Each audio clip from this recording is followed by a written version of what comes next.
7:03 like last time, Yvette? Yes, thank you.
We were good, we were gold, kind of dream that can't be sold.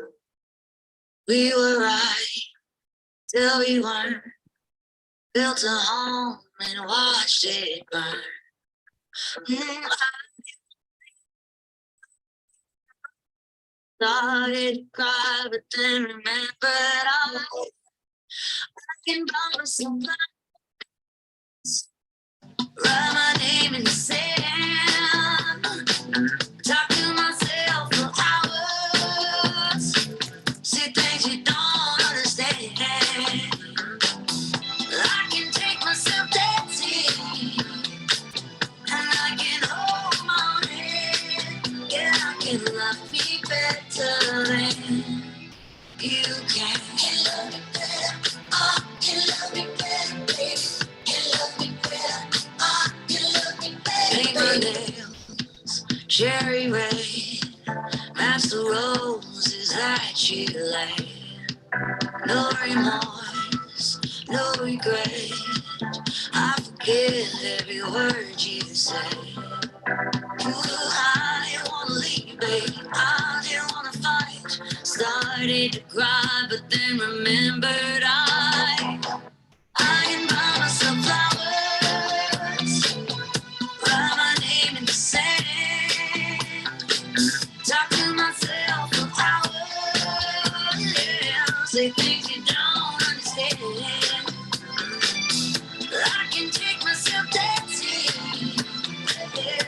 I can hold my hand, yeah. I can love me better than you can. Can love me better, oh, can love me better, baby. Can love me better, oh, can love me better, baby. Can love me better, oh, can love me better, baby. Can love me better. I didn't wanna leave you, I didn't wanna fight.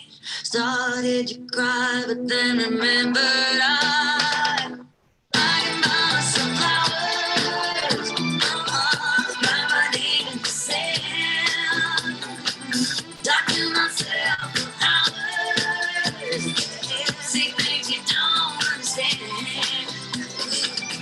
I can take myself dancing, yeah.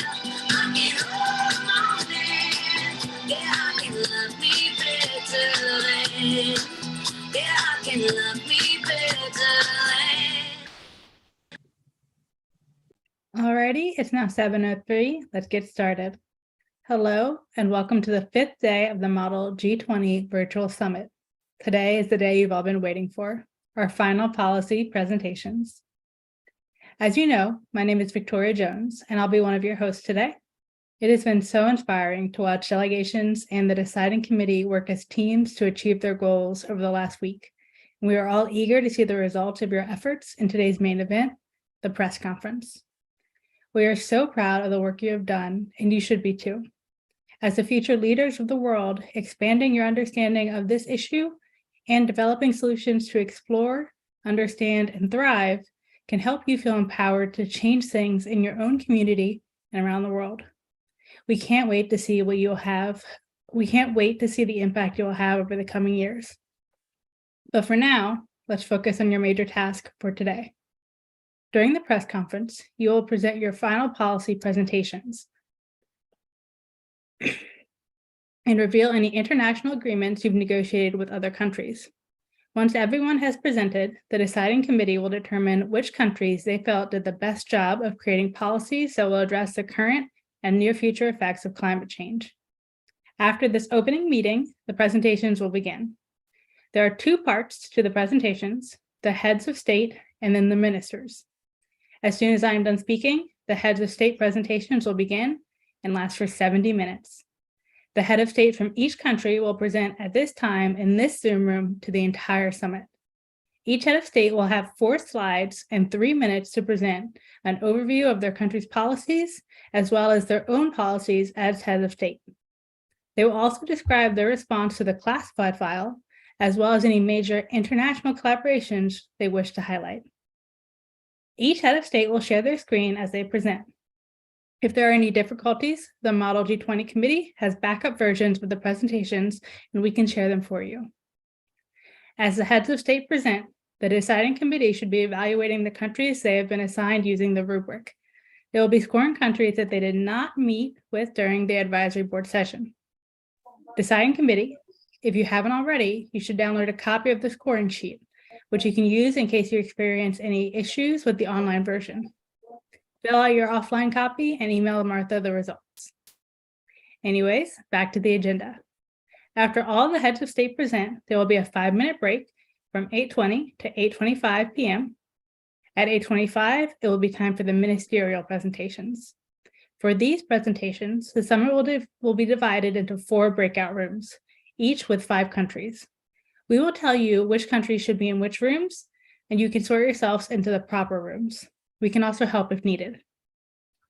During the ministerial presentations, each minister will have 2 minutes to present their policies and agreements. The head of state will share their screen to present their country's presentation. After all delegations present, there will be a brief dissertation and defense session. This is the time for the deciding committee to ask questions to the delegation.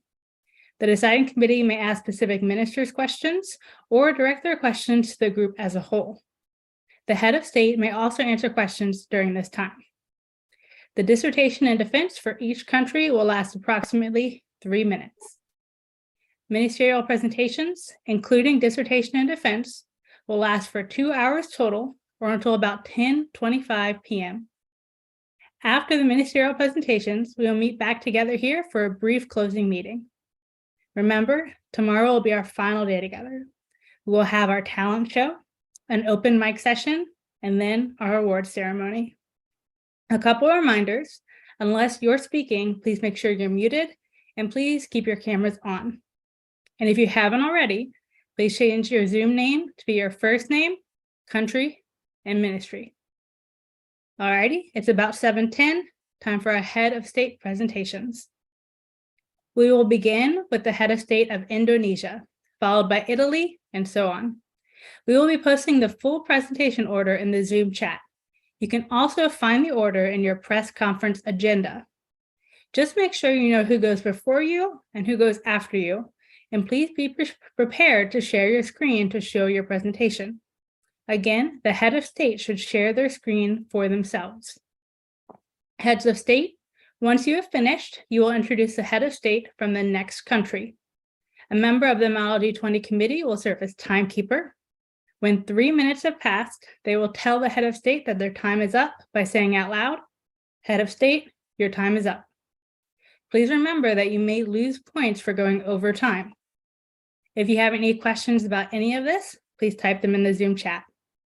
Okay, the Indonesian head of state should now begin. Please share your screen.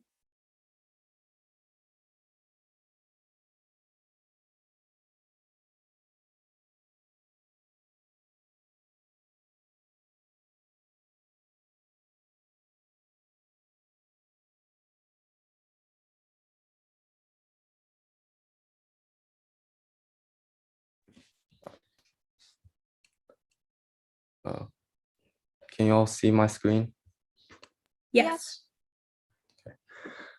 Thank you and welcome. I am Daniel, Head of State of Indonesia, and I'll present an overview of our policies, a brief introduction of the country, Indonesia is located in Southeast Asia. It consists of over 17,000 islands. Indonesia has one of the richest biological resources in the world. We have made three international goals. We have made three national goals in Indonesia. First, reducing carbon emissions. We want to achieve a net zero emission by 2060. To achieve this goal, we will switch most of our energy sources from coal into cleaner methods. Because of resources in Indonesia, we can utilize wind, solar, and biofuel to produce energy. Indonesia also made a multilateral agreement to start a project that can remove CO2 from the atmosphere. For the second goal, we want to increase the welfare of the people. First is to increase the food production. Sea level rises cause land shortages and making growing crops harder. So to increase the crop yield, we have worked with other countries to acquire technology that help with agriculture. The technology provided will help us to grow enough crops in the limited land. Secondly, for infrastructure, we'll build more entertainment and transportation facilities to attract tourists, but also to increase the quality of living for people in Indonesia. For the last goal, we'll want to make more land available for use. As said before, Indonesia is greatly affected by sea level rises because it consists of many separate islands. However, we do not wish to cause mass deforestation to acquire more land. This will not be helpful for achieving the net zero emissions goal. One of the policies made was to use a vertical farming method to reduce the area needed for agriculture. The capital of Indonesia is also sinking because of the sea level rise. So it'll be moved to a new island. However, there will be green areas inside of the city to ensure the damage is kept as little as possible. And responding to the extreme heat waves, Indonesia isn't greatly impacted by it, but we have still made some policies. First is to inform the public about this problem because currently it's not causing a lot of response on the internet, especially the farmers, so that they could adjust the timings of their crops. And second is to stock up food supplies such as wheat or corn, because it will be difficult for workers to work in hot weathers. Finally, we'll provide help for the rural parts of Indonesia because the facilities there are not ideal for the hot weathers. And now I will introduce our next speaker, the head of state of Italy.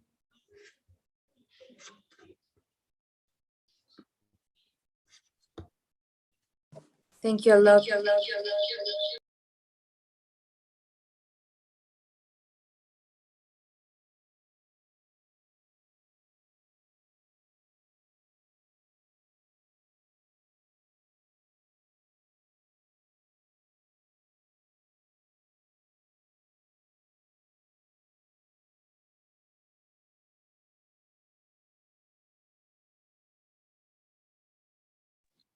So I will start.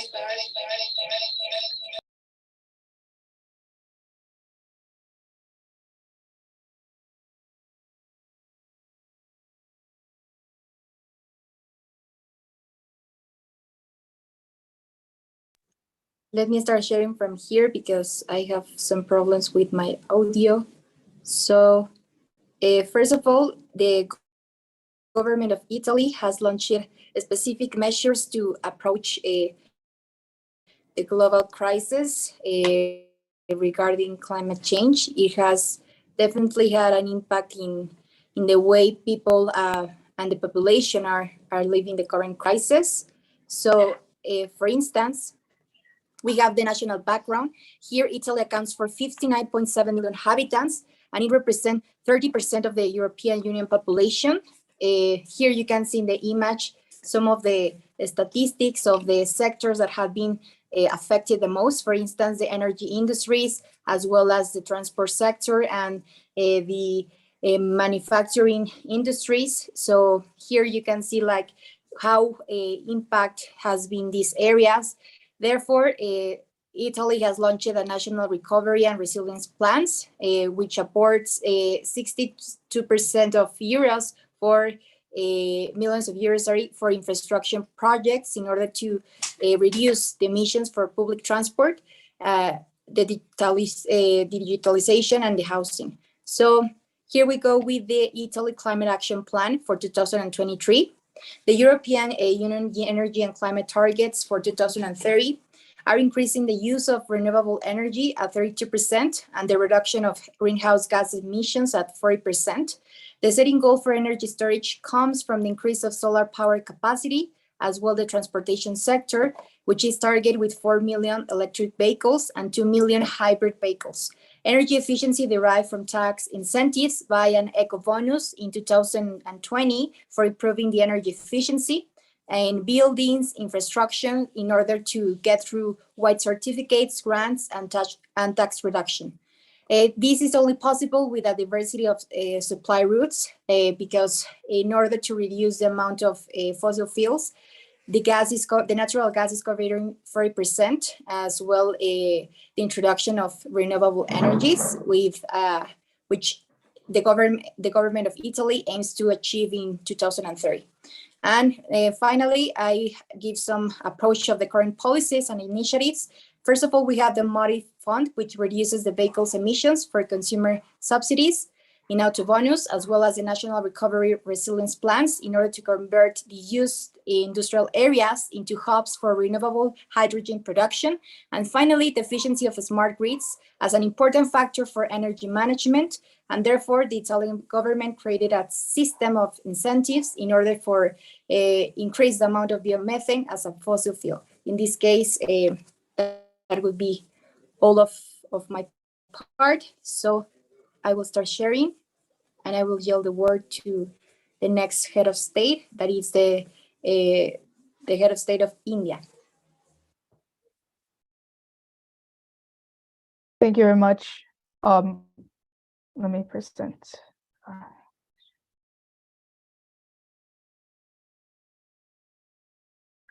Thank you very much. My name is Neil Panchal. I'm the head of state of India, and I'll present an overview of our policies. So India is the world's third largest emitter of greenhouse gases from the energy sector after China and the United States. However, on a per capita basis, its emissions are much lower than those of developed countries. India's per capita emissions were about 1/3 of the global average in 2019. The country has set a target of achieving 40% of its installed power capacity from non-fossil fuel resources by 2030 and aims to reach 175 gigawatts of installed renewable energy capacity by 2022. Additionally, India is committed to creating an additional carbon sink of 2.5 to 3 billion tons of carbon dioxide, equivalent through additional forest and tree cover by 2030, by its nationally determined contributions under the Paris Agreement. So switching to renewable energy is an important step in addressing climate change and ensuring a sustainable future for India. One way to achieve this is by developing more efficient technologies and establishing multi or bilateral agreements on the global stage. By doing so, not only will it reduce the dependence of non-renewable sources of energy, but it will also lower the rate of energy poverty. Lowering energy poverty can be done by shifting households from primary sources of energy to more local energy industries. This will not only provide access to energy for those in need, it will but also create jobs and stimulate local economies.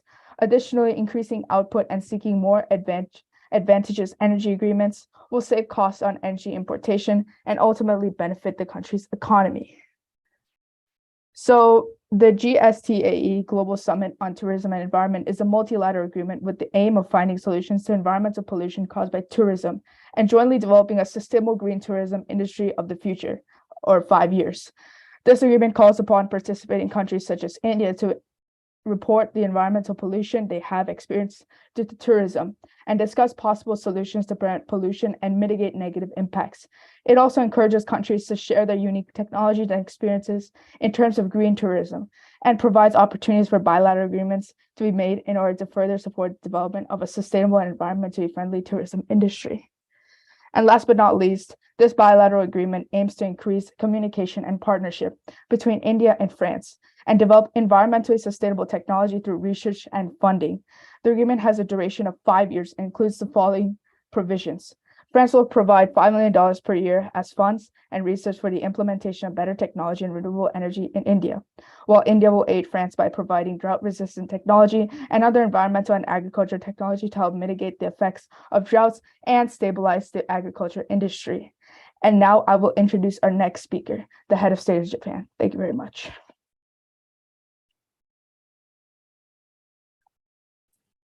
Thank you. I'll share my screen.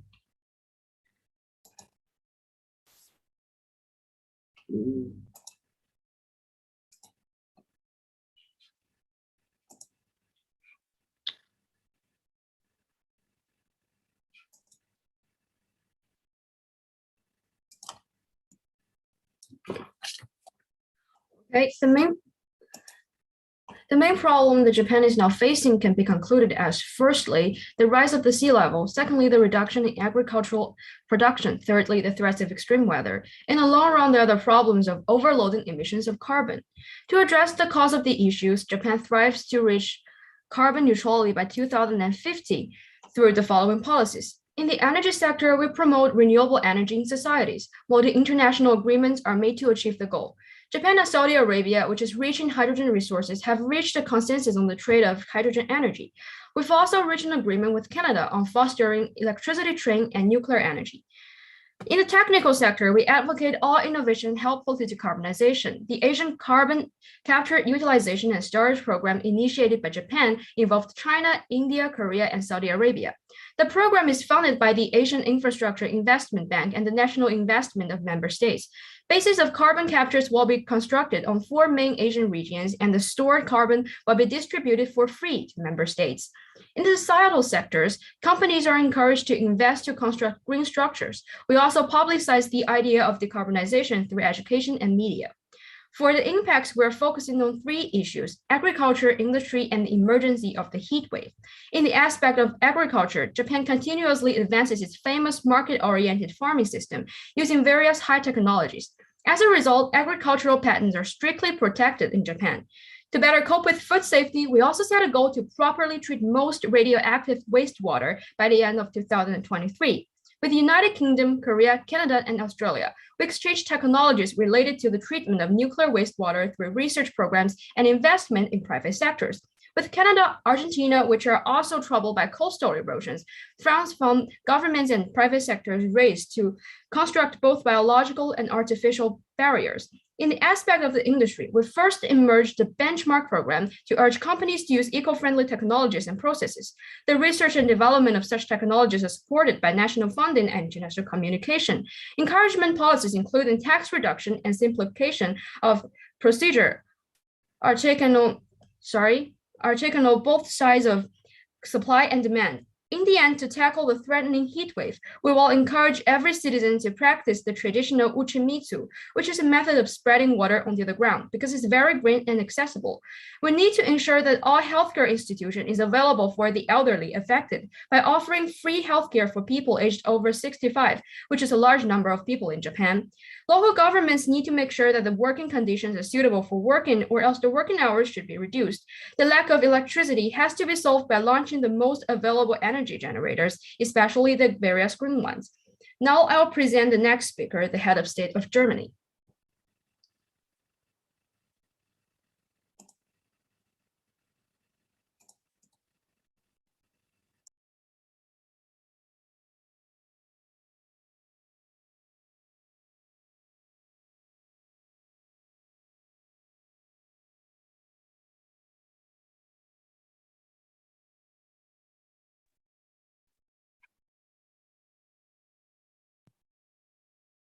Can you see my screen? Yes. Okay, thank you. Words may inspire, but action creates change. Simon Sinek. Honorable Chair, esteemed delegates, thank you and welcome. I am Andrea, head of state of Germany, and I will present an overview of our policies. From extreme heat and powerful storms, climate change is transforming Germany's environment and future. In this regard, we have established an action plan. Uh, our national goals, first, the phasing of thermal coal by around 2030 to help accelerate the development and transition to renewable energy. Second, reduce our carbon dioxide emissions with the growth of a more green city. Third, encourage citizens to support the implementation of sustainable places to live and work. Germany has created policies focused on sectors such as energy, agriculture, industry, and technology in order to strengthen our way to reach 2030 agenda goals. Germany's greatest economic strength is the automotive industry. They have already set exportations to countries such as Canada and Saudi Arabia, with which Germany seeks to finance these two policies. First, by 2025, German car companies will be mostly focused on the production of electric cars, which are known to emit fewer greenhouse gases and CO2 emissions. We will invest in providing e-charging infrastructure for these electric vehicles across the country. The second one, Germany will improve its public transportation system to make it more attractive and affordable for the people. Based on the BRT system, bus rapid transit, a system that has been tested in countries such as Mexico and has brought successful results. This system, designed to improve the capacity and reliability of public transport, is in congested cities.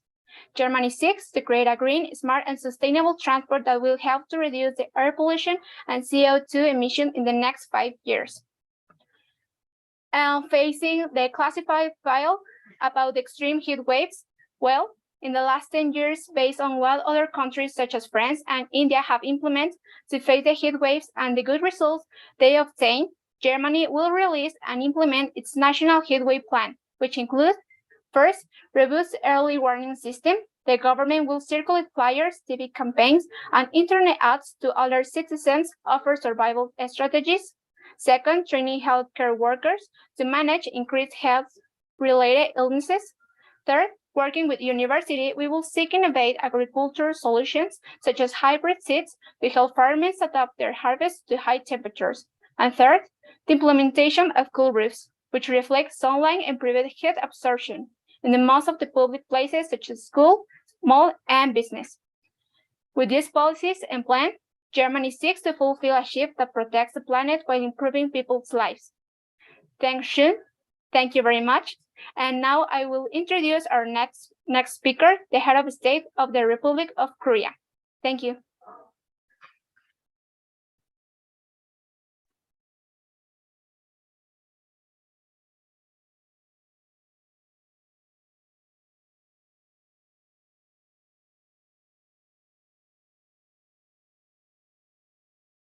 Thank you. I am the head of state of South Korea. So first, about South Korea's national goals, we want to first reduce carbon emissions, and second, we will transmit to green energy use. We can see from these two graphs that Korea has an urgent need for clean energy transmission. Second is about our domestic goals. First, in order to meet the international standard established in Paris Agreement, carbon emission reduction goal will be 37% by 2035. To further explain, we want to cut off national funds by 20% that supports burning coals. Instead, we will use the funds to invest in green energy use. Second, between 2023 and 2040, South Korea will turn approximately 15% of its cities into smart cities. So for smart cities, we will focus on the carbon capture system, which can give cities a warning for carbon emissions. For multilateral policies, the first policy is about transition to clean energy. It's a kind of tech exchange program. For Korea, what we want to obtain is advanced technology for renewing and rehabilitation. And what we can help others is about providing construction experiences. As we all know, South Korea has 24 nuclear power stations, which is a large number, and it can also prove that South Korea is really experienced in building and using nuclear power. However, the problems South Korea faces is that we don't have much experience in making those stations sustaining, so we need help from other countries. The second policy is about finance investment programs supporting green, inclusive, and resilient development. For South Korea, what we want to obtain is funds for energy transmission. The third multilateral policies is about developing the Asian CCUS program. We want to collaborate with other Asian countries in order to gain experience to solve environmental issues, for example, sea level rises as a whole Asian community. And second, what we can provide. South Korea offers financial support from KGGTF, which is a trust fund for South Korea, and for our nation's response to the heat wave. First, the impacts of heat waves are basically two parts. First, for the agriculture, it reduces the wheat output. And second, for South Korea, the transmission capacity across electrical lines reduces. So for us to communicate with our people, first, Korean government will build shelters with free air conditioning. Second, free ice packages will be provided to every family. And third, there will be a health clinic for treating sunstroke and sinkhole. That's all. Thank you. And I will yield my time to the next delegates, the head of state of France. Thank you. Can you give me some time so I can put on my slides for you guys? Thank you so much. All right, here we go. Let me get a present mode in. Sorry. All right. I don't know if my time's going yet, but come on, keep loading. Come on. All right. All right, thank you. I will begin. Hello, fellow delegates and district committees and staff members of G20. My name is Jenny Kim, and I'm the head of state of France. According to the classified file received, France currently has one major problem: increased temperature around our country. Increased temperature has led to significant increase in droughts, and our wine fields and agricultural fields to go into jeopardy, especially our wine fields and orchards. Not only that, but many other agricultural sectors are being affected by the sharp increase in temperature. Furthermore, temperature increase around our country has led to a lot of problems with health issues and because of heat strokes and heat waves, leading to deaths of their elderly people and potentially being a fatal factor of children and other jobs due to the lack of air conditioning in the buildings and fatigue from temperature rise. To mediate with these problems, we have made 4 bilateral and multi-bilateral agreements. Our first one is the Eco-Accord Tech with India, which will last 5 years and will renew every 5 years. This bilateral agreement aims to provide increased communication and participation with India and develop environmentally sustainable tech through research and funding and following. France will provide investments of $5 billion per year and research for better technology and implementation of renewable energy for India. India will, in return, aid France by giving drought-resistant tech and other environmental and agricultural tech to France to help aid when droughts occur and to keep the agriculture industry stable. Our second one is the European Continental Exchange with the UK. This is a 10-year deal as well. This bilateral agreement aims to help UK with their introduction to renewable energy and infrastructure technology for France. UK will provide France with street infrastructure from the company Pavagen, which can use steps and make kinetic energy and produce electricity. France will provide thermal and hydropower and research to the UK to help them reach their goal of becoming more sustainable. These two will help with our agricultural industry and both our tourism and infrastructure that we lack a lot. These are our multilateral policies. First is our GSTAE with Saudi Arabia and 10 other countries. GSTAE stands for Global Summit on Tourism and Environment. This summit with 11 countries aspires to inspire each country to join into a group and talk about the current issues of tourism and their environment and potentially create solutions together. This is a long-term agreement, and it is mandatory that head of states attend the summits every single year. Our second one is transition to clean energy program with UK and 3 other countries. This is both the finance and tech multilateral agreement, is to continue to transition to clean energy through the following: to create a research exchange program to increase nuclear and power usage and reduce gas emissions and production by 40% by the end of 2035. And our goal is to have 35% of electricity produced by nuclear power by the end of 2035. For the funding issues, to see potential issues coming out with a decrease of using non-renewable resources, we are France, UK is producing us with funds and potential help with that. Thank you, and I will send my time and give my time to the next delegate, which is the head of state of Mexico. Thank you so much. Thank you very much, head of state of France. Well, I'm Paula, I'm the head of state of Mexico, and right now, climate change is an issue that has been affected to all over the world. Mexico is a country that considers important to take action to stop climate change, which is why we create different policies. And one of our main objectives is that we seek to combat the increase of CO2 carbon emissions by using renewable energy and green technologies. Some of the policies we create are these ones. This is an agreement for the democratization and development of green technologies, which is a multilateral agreement with China, USA, and Australia, in which we seek to promote innovation of green technologies. We also create this one, which is fair and transparent purchase and sale for the environmental care, which is a bilateral agreement with the United States that seeks to reduce the greenwashing strategies carried out by business so that consumers have transparency and make sure of the items they are buying. We have also the policy of global treaty to industrial track their environmental impact, which is a multilateral agreement with the United States, China, and France that encourage the G20 countries to commit to heal the earth. Finally, we have the policy about easy, free, and real access to environmental information for the product of big industries, which is a multilateral agreement between United States, China, and France that ensure knowledge of the importance that the consumer's decisions have and making easier the way to responsible as consumers in daily life and the citizens of all over the world. Thank you very much. I pass my word to the delegate of the United Kingdom.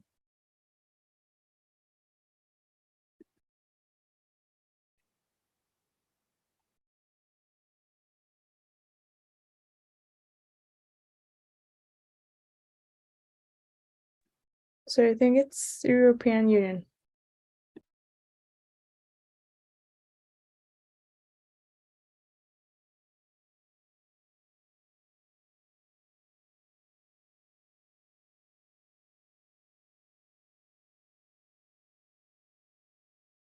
That's correct. The European Union goes after Mexico.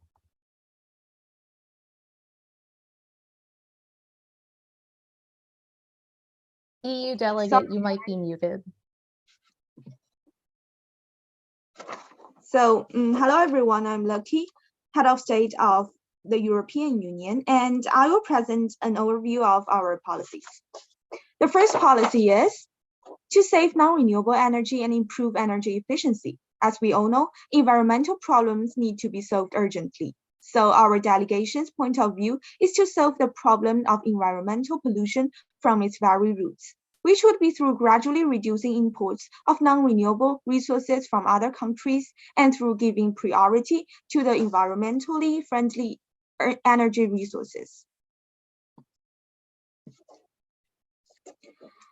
This achieves the major goals of decreasing pollution levels and contributing to sustainable development, as it is the view of our delegation that relying on non-renewable resources is not a long-term solution. The EU will also follow the Coordinate Response Agreement for the democratization and development of green technologies to ensure the steady development of the domestic economy while using green technology. The agreement promotes the sharing of green technologies, the low tax, and at times free trade of such technologies. Secondly, establish the UK Foundation, which would organize the sharing of information and technologies that combat extreme weather. The basic rules of the foundation are set out here, but I just want to mention that this foundation combines EUK Foundation and EUK system. If you are a member of this foundation, you will have access to EUK system, a crisis response system. This system will be introduced by our country's Minister of Emergency Relief and Disaster Management later. Through this foundation, countries can collaborate to have much more effective measures to combat extreme weather and keep their citizens safe. The third policy is decrease the amount of carbon dioxide and methane in the atmosphere.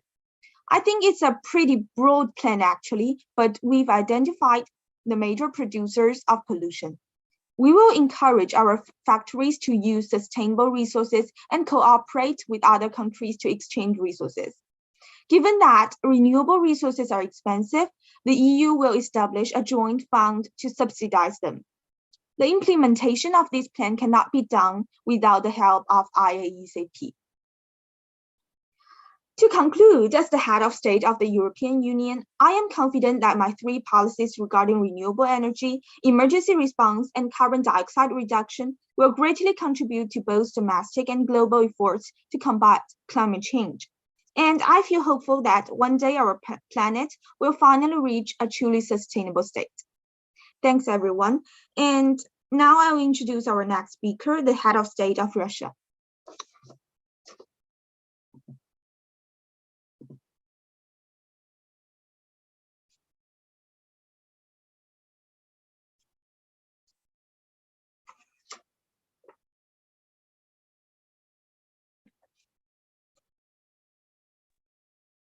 Good evening, everyone. I am Russia's head of state, Angelica Popov. It is crucial that Russia participates in the global effort to stop and reverse climate change. By land, Russia occupies the most land in the world. With a population of 143.4 million people, we would begin by educating the public about climate change in all sectors. We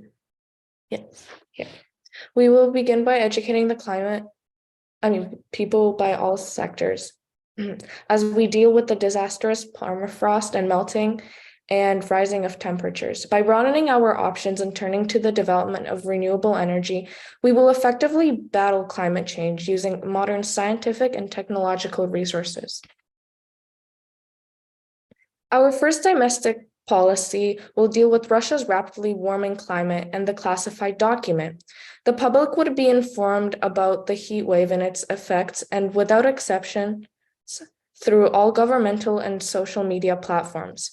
With these resources, we can guarantee the fundamental protection of our citizens, in particular, governmental buildings that have been marked for heat wave evacuation. In accordance with this policy, every piece of contemporary infrastructure must have a green roof. By developing an exchange program for students within our countries to gain a deeper understanding of climate change and its implications, both now and in the future, we will be encouraging a climate awareness as part of our bilateral strategy with the United Kingdom. By 2030, we also incorporate climate literacy into textbooks worldwide to help young people develop an understanding of the need to stop climate change. With all signatories, we want to eliminate all environmental harm brought on by tourism in our multilateral policy, Global Summit on Tourism and Environment. To address these issues, we will create a greener approach to tourism by creating a city powered by renewable energy. We shall encourage the civil and sustainable use of nuclear energy under this multilateral policy as a dependable component for clean energy's transition and a secure supply of energy. It is predicted that these countries' end-user gas demand will fall by 40% between 2022 and 2035 as a result of setting up yearly research exchange programs, investing in batteries, extending the life of nuclear power facilities, and other innovations. Nations without access to nuclear power will receive technologies from Russia, the United Kingdom, Japan, and the Republic of Korea. Nuclear energy will provide 35% of electricity in all participating countries by 2035. I now introduce the head of state from China. Thank you.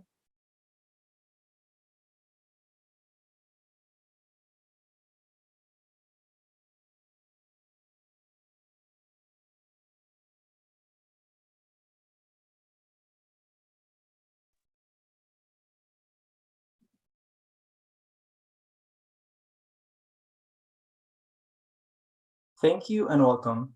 I'm Aidan, Head of State of China, and I will present an overview of our policies. Climate change is a challenge for all of humanity. Since the 18th National Congress of the Communist Party, China has made the response to climate change a higher priority in state governance. As the largest developing country with a population of over 1.4 billion people, of course, sacrifices will have to be made. China faces major challenges across a range of important areas, including economic development. In order to meet its targets in response to climate change, China has made investments that exceed those of the USA, the EU, and the UK combined. 3 main lines of action have been determined, national goals that will be followed to face the changing climate. The last decade has shown that socioeconomic development and sustainability cannot be separated. This is why China has increased the proportion of its national budget devoted to CO2 emission reductions. For instance, from the IPCC, a report was published on the extreme heat waves projected for the coming year. This is a direct example of the close relationship between the economy and caring for the environment. With experience gained from past years, the state will take a strong action. A non-perishable food reserve will be created to stabilize prices. From now on, restrictions will begin to be placed on the use of water and gas, seeking to face the event with full reserves. A national livestock relocation plan has also been started, and subsidy plans will be launched in the coming weeks.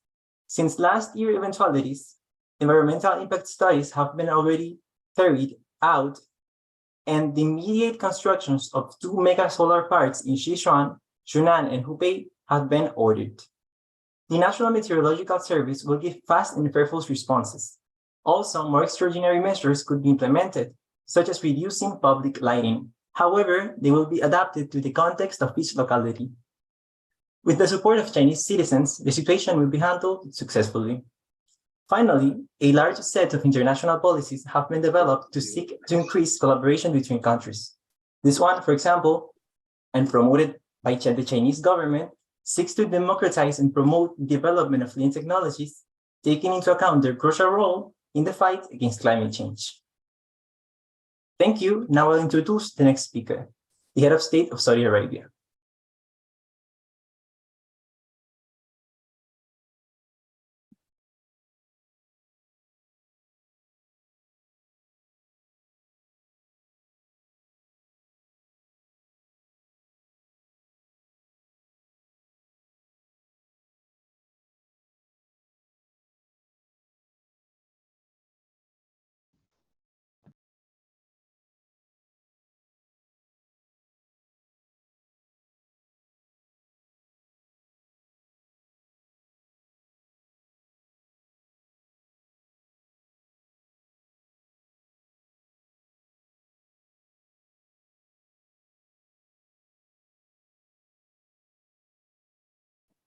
Please wait a minute. I'm trying to share my screen.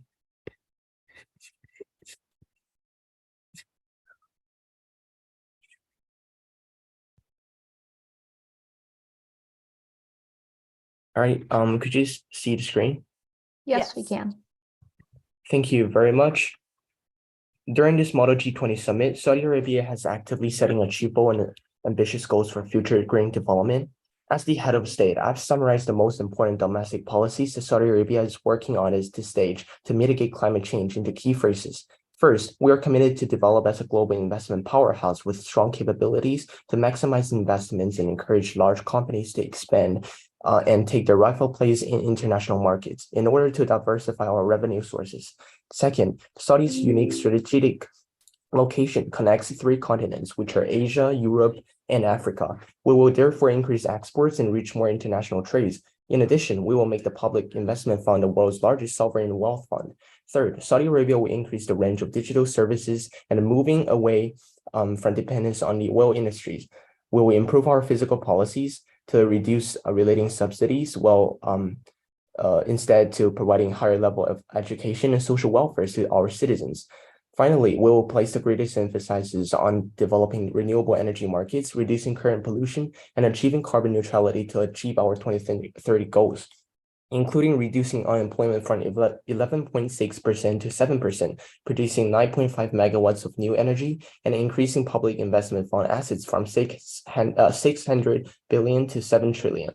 Moving on to the bilateral agreements, Saudi has successfully made with countries include China, Germany, Japan, Russia, and Turkey. Through our bilateral cooperations, we're able to achieve all benefits in general, as you can see on the slide. So next up are the multilateral agreements. Saudi has made with countries that's listed on the slide. We have collaborating on all the items showing on the slide to ensure our access to the best quality and advanced resources in different industries. More details on the bilateral and multilateral agreements will be presented in depth by our ministers later. Now, I especially want to mention this multilateral agreement I've achieved, GSTAE, which stands for Global Summit on Tourism and Environment. As I mentioned previously, Saudi's one of the top priorities is to develop our renewable and green energy market. As guided by 2030 vision, Saudi from now on will devote much effort into the establishment of King Salman Energy City that aims to promote economic growth and a greener future development. Hence, Saudi has launched this project, as obviously the impact of tourism on the environment is an extremely complicated social issue that we've noticed and which we will expand on greatly in the future. So GSTA is aimed to call upon all countries in the world to start taking actions. And besides, it aims to help any country which wants to build a green energy city. And we will be finding to discuss possible solutions to prevent contaminations and mitigate impacts on climate change. Thank you very much for listening. That's all for my presentation. I will now introduce our next speaker, Head of State of Canada.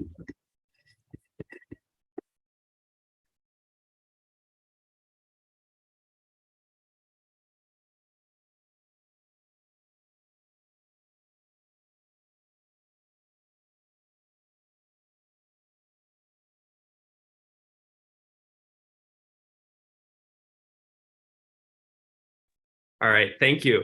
My name is Simon Coots, and I'm the head of State of Canada. First, some background. The climate challenges that Canada faces are immense. From melting permafrost to coastal erosion to rising temperatures, climate change is taking a toll on Canada. But Canada is also uniquely prepared to tackle the climate crisis. With an arsenal of natural resources, a well-developed infrastructure, and a head start on renewable energy technologies, Canada has quite a lot to offer in the fight against climate change. With these challenges and resources in mind, Canada has set 3 national goals. First, building strong green businesses by investing in technology. Second, reducing emissions across all sectors. And third, responding appropriately to climate-related disasters. As mentioned before, Canada's permafrost melting is severe. In the image on the left, you can see the permafrost melting by measuring the CO2 emissions from that melting. These effects will be worst in northern Canada, where, as you can see on the image on the right, is where Canada's Indigenous population is most highly concentrated. Recognizing the impacts of climate change on the Indigenous, Australia, Canada, and Mexico have pledged to provide funding to raise awareness about Indigenous culture and climate struggles while reducing inequalities between Indigenous and non-Indigenous communities. In Canada, this will help build more resilient and connected Indigenous communities. In addition to melting permafrost, coastal erosion in Canada is severe. In Arctic regions, it is estimated that some coastlines are retracting by 40 meters per year. Recognizing this issue, Argentina, Canada, and Japan pledged to fund natural solutions like dunes and wetlands, artificial solutions like seawalls and offshore barriers, coastal erosion monitoring and research, and the relocation of severely affected communities. Canada is blessed with vast natural resources and is a leader in renewable resources, with over 75% of our electricity coming from renewable sources. However, some of these resources are threatened by pollution and severe climate patterns. The US and Canada have agreed to protect the Great Lakes by reducing factory runoff by 60% over 20 years through a series of taxes and incentives. Additionally, the Intergovernmental Panel on Climate Change predicts that destructive heat waves across Canada from 2023 to 2024.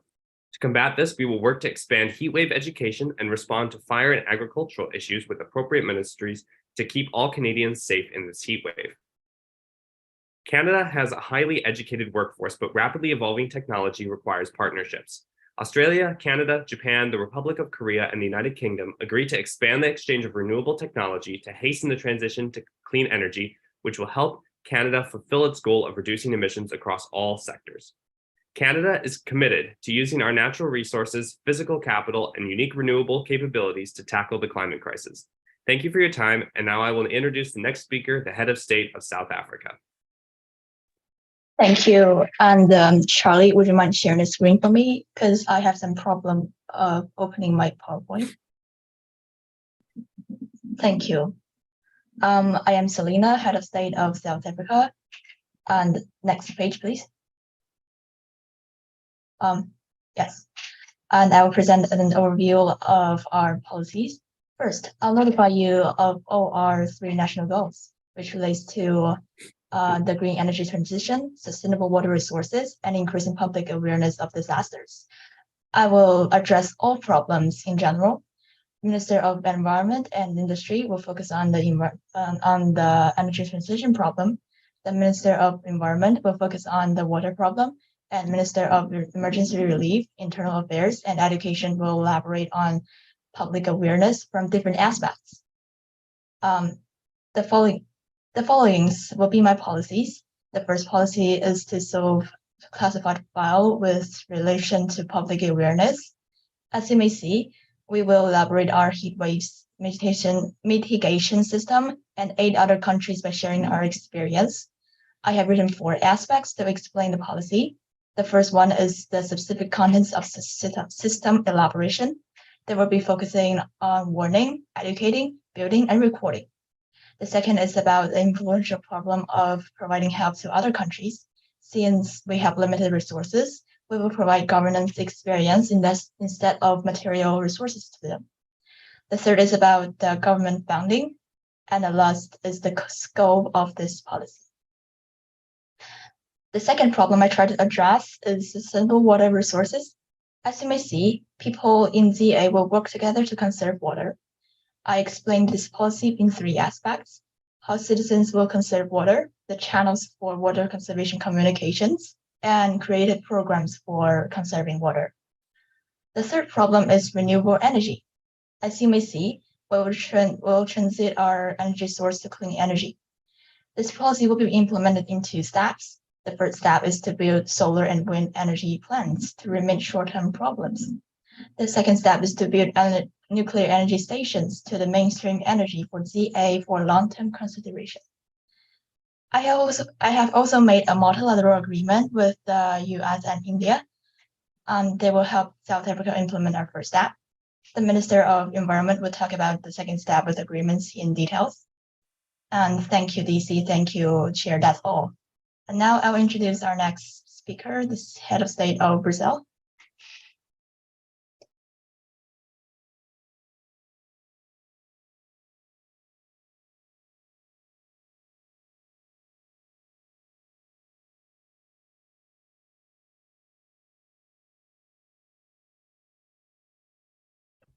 Thank you and welcome. I'm Zijun, the head of state of Brazil, and I will present an overview of our policies. Our country has focused on 3 areas. The first is green technology. Brazil is known to be a traditional developing country whose development relies mainly on traditional industrial technologies, which cause a huge amount of energy use and waste. Moreover, traditional mechanisms generate dust clouds, nitrogen compounds, and other pollutions that are harmful to the environment. Green technologies for industry production and power generation will solve these problems. The second is trade.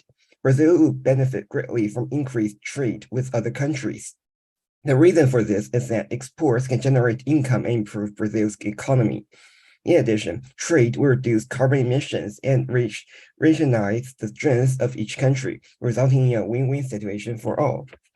The third aspect is the Amazon rainforest. It is able to absorb carbon dioxide from the atmosphere. The rainforest plays an important role in global climate protection, and we have a great responsibility to protect it. I'll now take forward the policy I've developed. The first is a policy for the development of biogas technology. Brazil is an agricultural country. There's a lot of agricultural waste, and biogas is their best end. At the same time, in the policy, the US and Germany will pay for the labor in Brazil and India. The US and Germany will also give Brazil and India priority and preferential treatment in the sale of patent license of biogas. The second policy concerns changes in the technology and resources between the US, Brazil, and Saudi Arabia. Exports of iron ore are exempted for 60% of tariffs. For exports to paper products, the tariff is reduced by 80%. Brazil agrees to export coffee beans, sugarcane, wheat, barley, soybean, cotton, rice, and orange to Saudi Arabia and the US with a full tariff reduction. Brazil will export silicon ore, tombstone, and coal to the United States with a 60% tariff reduction. Brazil agrees to export ethanol to the United States with a 60% tariff reduction. All these policies are designed to increase exports and thus stimulate economic growth in Brazil. In addition, Brazil will buy high-end paper production technology from the United States to reduce losses from cutting down trees with rising profits from paper. The last item is the national policy. Our national policy will focus on technological development. Based on the current research fund, increase the investment by 10%. The system for monitoring research funds will also be improved to ensure that they're used wisely. Brazil will also invest in research into the efficient use of energy, reducing the waste of energy sources. Parts of the fund will be invested into building biofuels production sites at the same time. I will now introduce our next speaker, the head of state of Turkey. Thank you. Just give me one moment to share my screen.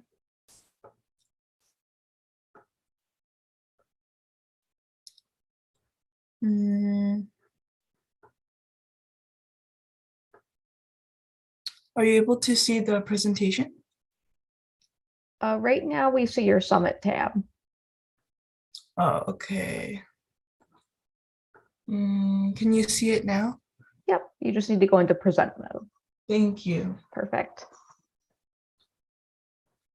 Thank you and welcome. I am Lauren King, Head of State of Turkey, and I will present an overview of our policies. So Turkey's climate change within Turkey and its responses are rising sea levels, which has resulted in the expansion of aquatic transportation, rising temperatures, which has resulted in droughts and proneness to wildfires, as well as intense carbon emissions, which resulted in trapping of heat within the environment and air pollution.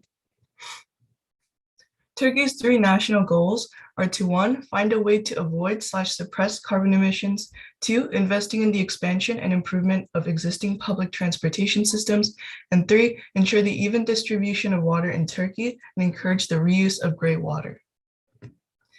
Turkey is a part of a multilateral policy with Argentina, Canada, Germany, Mexico, the EU, and Saudi Arabia. Our initiative is to utilize a draft from the IAECP, which is listed below, to minimize the negative effects of global warming around the world in an efficient and safe way. It includes utilizing the internal task force, as well as communicating standards to all corporations. And I'll just take a moment to skip down here.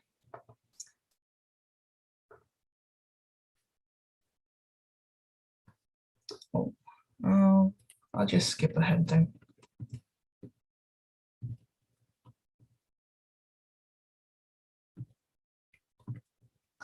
In response to the issues presented by the classified file, Turkey is prepared to come up with efficient solutions. As the file addresses the threats of wildfires, droughts, destruction of agriculture and staple foods, and dangerous rises in temperature, Turkey thinks the best course of action is to follow through with the previously mentioned ministerial policies, which we will discuss in further along the presentation. Initiatives to reuse gray water, switch to paperless education, and electric vehicles are all small changes the citizens of Turkey can make right now to stop the curve and reduce higher risk and faster pace of these issues to come. Because our delegation formulated our goals and policies around the issues of the classified file, the solutions lie in our written statements. Thank you so much. And now I will introduce our next speaker, the head of state of Australia. All right, just give me time to share my screen.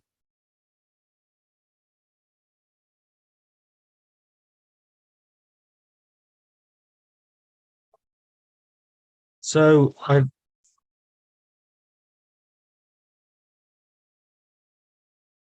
right, sorry, my mom was talking. So we'd like to start this presentation by taking an overview of the Commonwealth of Australia's policies for climate change, the current and near future effects. So starting with the evidence that was in our classified files, we must first combat drought and wildfires. So the plans that we have to fix this issue is to increase the amount of controlled burnings to prevent the spread of bushfires. How we would do this is by working with Aboriginal tribes to enforce the traditional methods of fire control through controlled burnings. We will also provide 100 million Australian dollars each into 3 desalination plants in Victoria, Queensland, South Australia. Surprisingly enough, the Australian farming industry is not accustomed to the drought cycle and works more in line with the British system of farming. So we need to work to adapt to the drought cycle that is native to Australia. Continuing on with the elements of our classified file, we have to work together to prevent climate defeatism. So firstly, we can work to make news headlines more positive. For example, instead of just reporting on disasters, we can also report more heavily on the actions done to prevent the disasters and how we're helping to fix them. Another thing we will do is to host a government program in an audio format, for example, podcast or on radio, in order to educate the population about actions taken by the Albanese government. If you don't know Albanese, he is the current Prime Minister of Australia. And to also foster collaboration between the Labour Party and Teal Independents, who Teal Independents were a collection of independent candidates running in the last Australian federal election that ran on environmentalist policies. When it comes to our international agreements, we have a multilateral agreement on technology sharing nuclear power with Australia, Japan, the United Kingdom, Canada, and South Korea. Firstly, we will share our experience in the protection of undersea environments and also dealing with droughts and forest fires. We will share data collected by the Climate Change Authority, which is an Australian government organisation designed to research the impacts of climate change. And we will also commit to 35% energy nuclear by 2035. Our other multilateral policy is between Australia, Mexico, and Canada. This multilateral agreement concerns the effects of climate change on Indigenous peoples. So right here we have a map of the Aboriginal population of Australia, and we can see that it's heavily concentrated in the north and also the south, where climate change is worse. We agree that the effects of climate change pose threat to livelihoods of Indigenous communities. We will provide funding to raise awareness about Indigenous culture and climate struggles, as well as work to reduce economic inequalities between Indigenous and non-Indigenous communities. And with that, I would like to yield my time and give my time to the head of state of America. Thank you. And I will share my screen.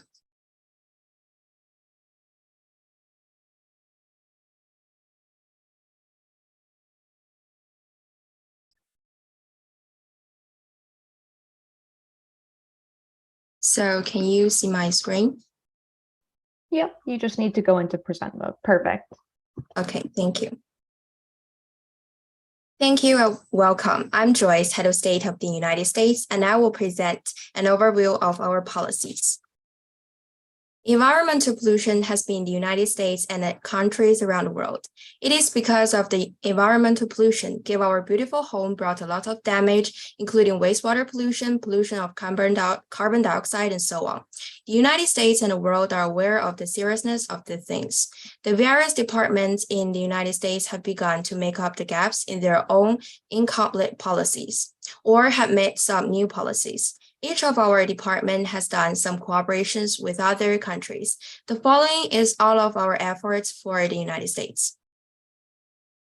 You can see we really have considerable policies, no matter domestically or internationally. And next, I want to talk about the bilateral cooperation with Canada. The first one is about how to deal with the wastewater. In the late 1960s, the United States and Canada paid more attention to the pollution of the Great Lakes, and relevant research and cooperation were carried out successfully.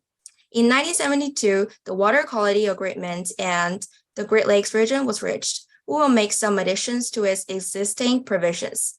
As we can see in a PowerPoint, there are reward and punish systems.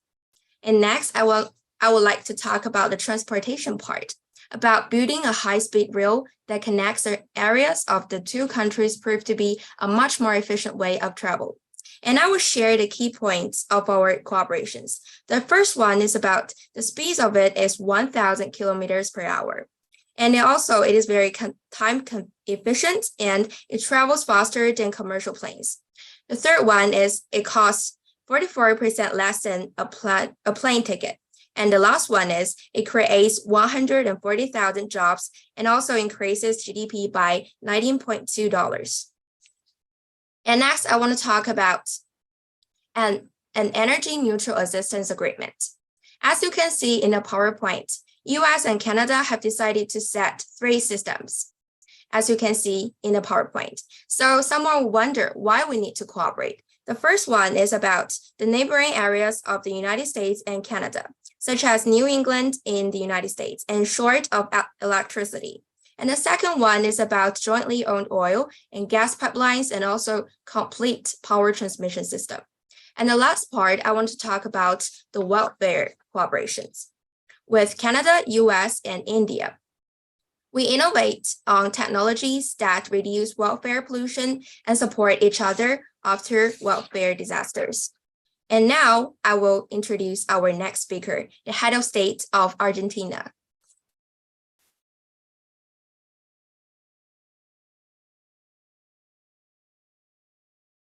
Thank you very much. I'm going to screen share and I'll have it on this mode instead of present mode. Hola, thank you and welcome. I am Noah, the head of state from Argentina, and it's truly an honor to present to you about my country. Argentina is the 8th largest country in the world, with a population of over 45 million and abundant resources. However, Argentina has struggled after independence from unequal social structures, unequal wealth distribution, equity issues, and corruption. Centuries of mismanagement from domestic and foreign corporations have left our land and rivers heavily polluted. Globally, climate change threatens our world and our country. Argentina's coastline is eroding from 0.5 to 2 meters a year. Our solutions to improving the world and Argentina include a commitment to education, corporate responsibility, and developing a disaster preparedness program. We have 3 national goals. In education, we will increase our 19% higher education rate by 1% a year over the next 20 years, measured by tertiary enrollment levels. And with a 2021 proposed law, environmental education will be required in lower levels. At present, Argentina spends 90 times more money on fossil fuels than renewable energy, and we must reverse this imbalance, increasing our clean energy budget from 0.62% to 10% over 10 years. And finally, we are expanding our gains of Argentina's 2018 National Disaster System, which will increase the budget for jobs in this sector up from $3.8 billion to $10 billion. Given the IPCC's report of the heat wave crisis, Argentina's ministers are collaborating and accelerating plans to address this crisis. And as in any emergency, calm and coordinated efforts are key. So in physical preparation, our Minister of Food and Agriculture is going to be accelerating a plan on building food surplus reserves, water basins, and storage. Our Minister of Energy will then be accelerating development of solar energy panels. Logistically, ministers are working collaboratively to ensure those supplies are provided to essential services, including schools and hospitals, and communication is essential during this crisis. So our Minister of Communication is implementing hotlines and to ensure confidence and to avoid panic, I am working on regular briefings to ensure transparency. We realize historical limitations of our economy and our country's history. Multilateral and bilateral policies are the key to progress. With 6 other world leaders, I have begun work on the IAECP, which is going to provide commitment to corporate standards for practices, oversight, and sanctions. A secondary multilateral policy with 2 countries aims to address coastal erosion solutions. And finally, with Argentina possessing some of the world's largest shale oil and gas reserves, Argentina is working with the US to explore opportunities to make our future as bright as possible. I'd like to turn things over to our final head of state from the UK. Thanks so much for listening.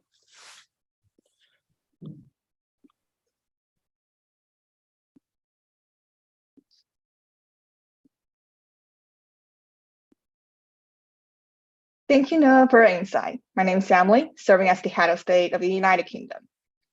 Based on the situation of the United Kingdom, we recognize our most pressing issues as energy crisis, natural disasters, sustainable access to food, and unexpectedly extreme heat waves. And we are prioritizing our focus on our energy crisis. As the world's 6th largest economy, we have a developed financial service industry and strong technology and educational foundation. Considering both our pressing issues combined with our strengths, our national goals are, number 1, improve national energy structure to a higher dependence on renewables. Number 2, introduce effective policies regarding individuals using reusable products. Number 3, limiting carbon emissions companies can produce. We're proposing 2 domestic policies.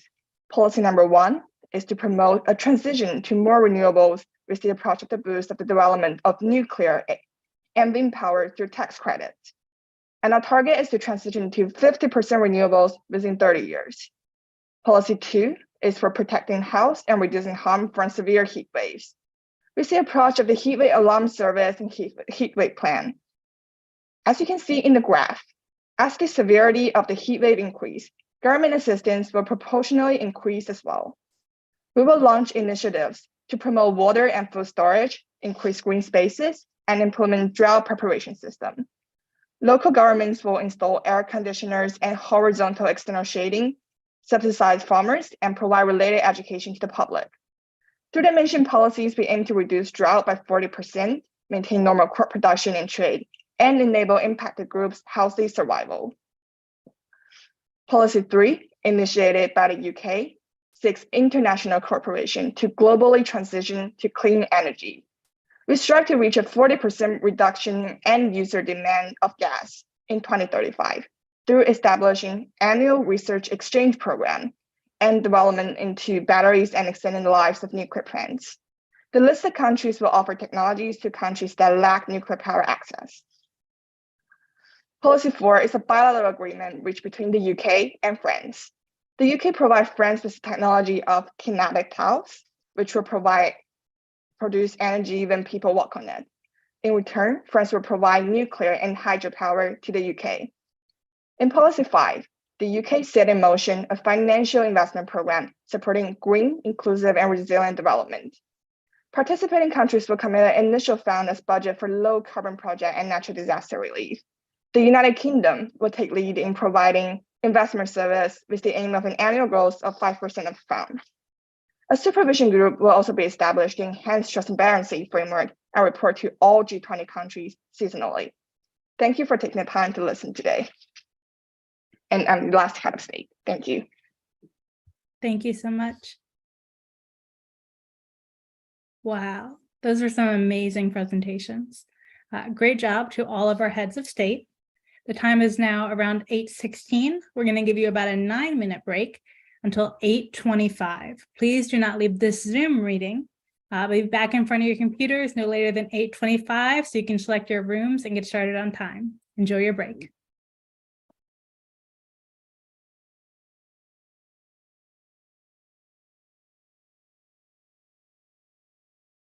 The effects of global warming are happening now.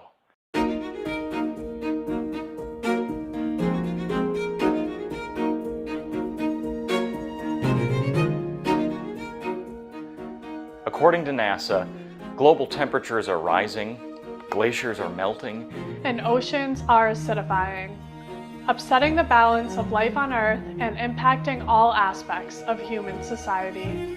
The most brilliant minds in the world are working on solutions to the climate crisis, and we need yours. Young people today are more aware and more connected than ever before. You are part of what could be the most powerful generation in history. This is your time. This is your time. This is your time. We need your dazzling intellect to join forces with others, to think creatively, to speak up, and to create change. At Nova's Model G20 Climate Change Summit, you can unite with passionate students from around the globe to brainstorm and to strategize real-world solutions to the climate crisis. Imagine stepping up to your fullest potential. You can be a leader that helps to save the planet. You can develop and advocate for effective solutions. And you can inspire and motivate others to tackle the climate challenge together. Join the Model G20 Summit and find out just how powerful you can be.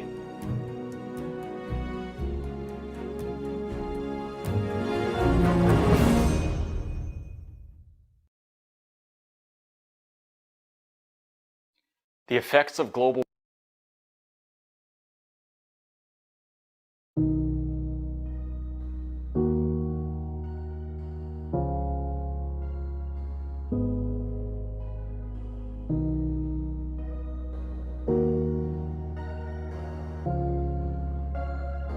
So, without further ado, I will begin by recognizing Argentina for their closing statement. seen the skills that you've learned. We're ambitious in terms of what we're going to be seeing. We look forward to hearing your collaboration. I'm going to hand it over to the stellar Kiara Ortez from the Bronx, New York. For generations, youth have taken the back seat, but NOVA provides this platform for young leaders to grow and influence your communities.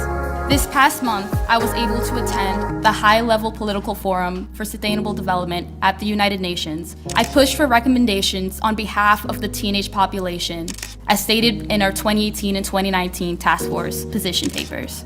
Use the networks and connections that NOVA provides, and use each other to build up and take action. I've been following international politics for a while. The fact that I'm under 18 makes me even less powerful in that sense. The fact that I could have a platform to provide my opinion, to help find a solution to the world around us, is such an important part of the MG20. My president of Mexico, AMLO, didn't go to the G20 on Japan because he didn't believe that this matters.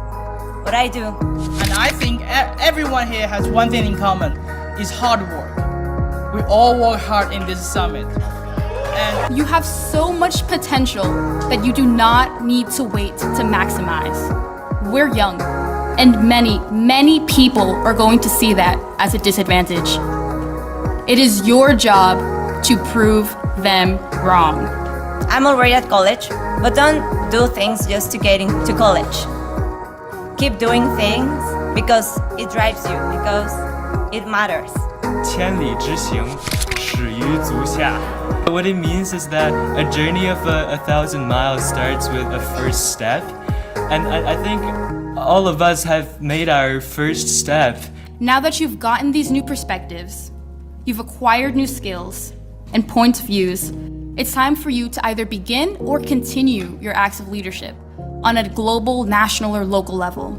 Go and change this world. Never stop hard working, okay? Now I want all of you, raise your right hand. You're gonna repeat after me. I, your name, will take my passions, take my new perspectives, take the relationships I have built, and go change the world. Thank you.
Hi, Martha. Can I say a few words? Sure, do you have a question? Yeah, so I'm the head of state of the UK, and I'm really sorry I didn't notice my PowerPoint wasn't working. And it took me a really long time to finish those slides. So I sent my part of PowerPoint in the chat box. So if you're interested, you can take a look at it. Okay, great. Thank you. Thank you so much.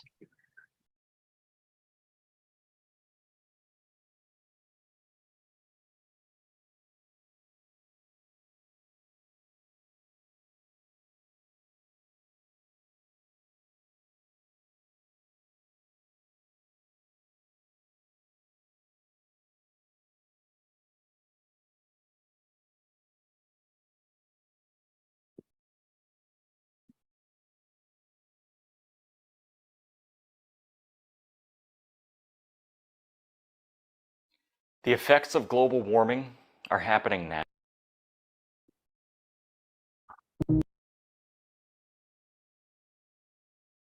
Alrighty, it's now 8:25. Let's get started with our ministerial presentations. These are the rooms you will be in for the next 2 hours until 10:25. Please move yourself into the correct breakout room now, and we will get started with ministerial presentations. Deciding committee, if you're not sure which room you should enter, please review the list you received or ask us and we can help. Go ahead and move into your rooms. Room 1 will be here in the main room with me. Good luck, everyone.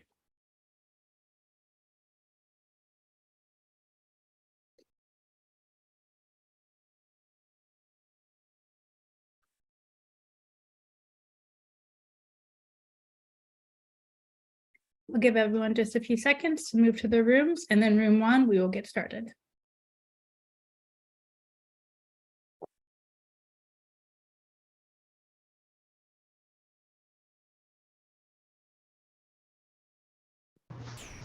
Sorry, what room do I go in? It's on the screen, or you are Germany, so you will actually be here in room 1, so you just stay put. Oh, all right, thank you. No problem.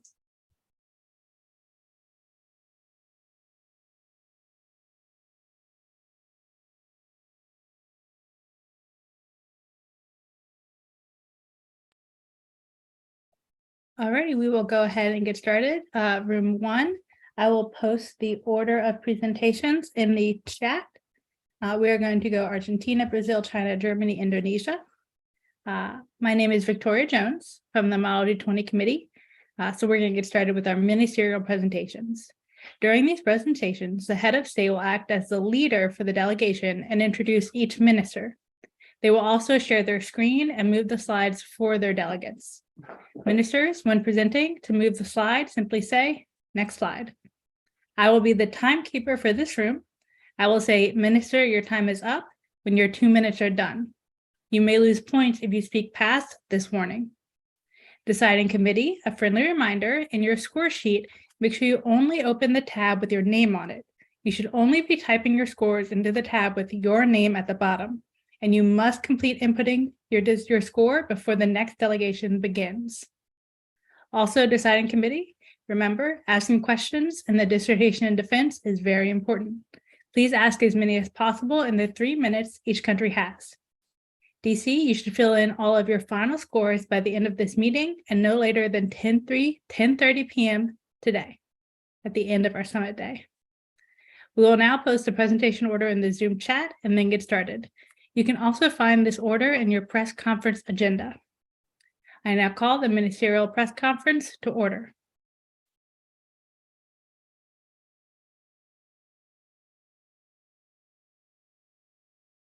We will take a brief break after the third country presents. In this room, that will be China. Can the head of state of Argentina please share their screen and introduce their first minister? Thank you, Victoria.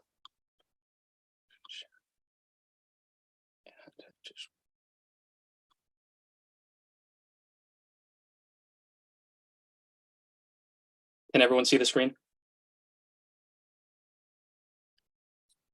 Yes. Okay.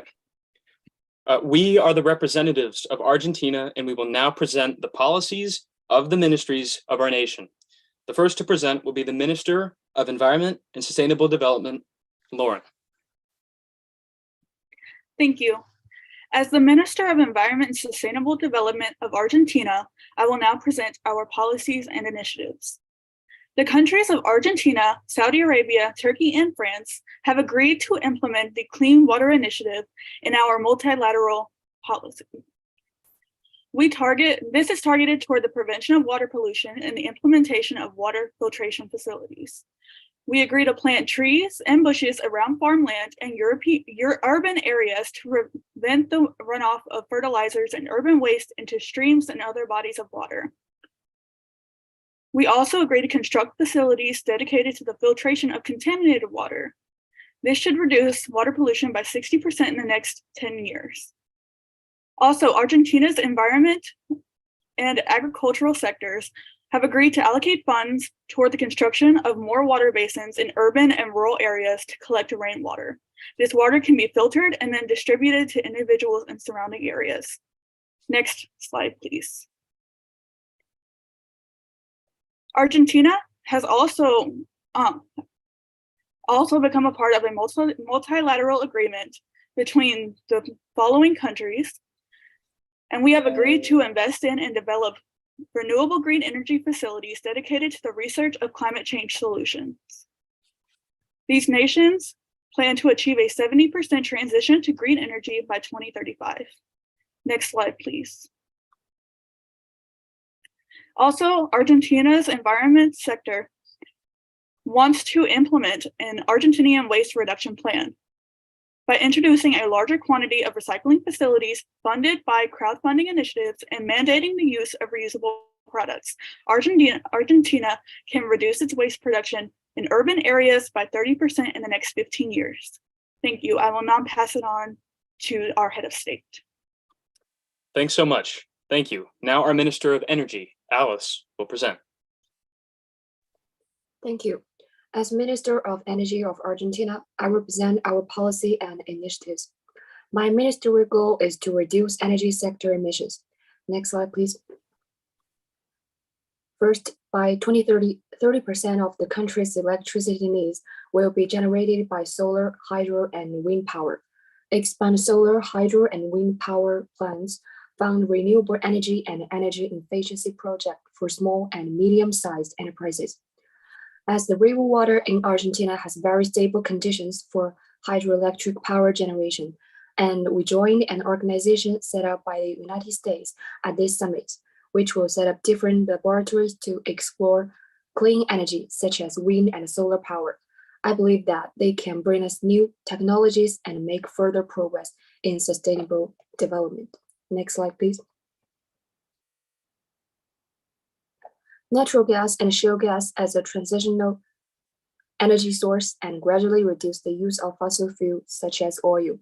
Build natural gas and shale gas pipelines, refurbish equipment, and introduce advanced technology and talents. Phase out fossil fuel subsidies. The reason for my policy is that there is a lot of shale gas in Argentina, but it is not very developed. So we need more sophisticated equipment and people to achieve this goal. We also need to phase out unnecessary fossil fuel subsidies and put more money into renewable energy projects. That's all. Thanks. Thanks so much. Now, our Minister of Food and Agriculture, Reagan, will present.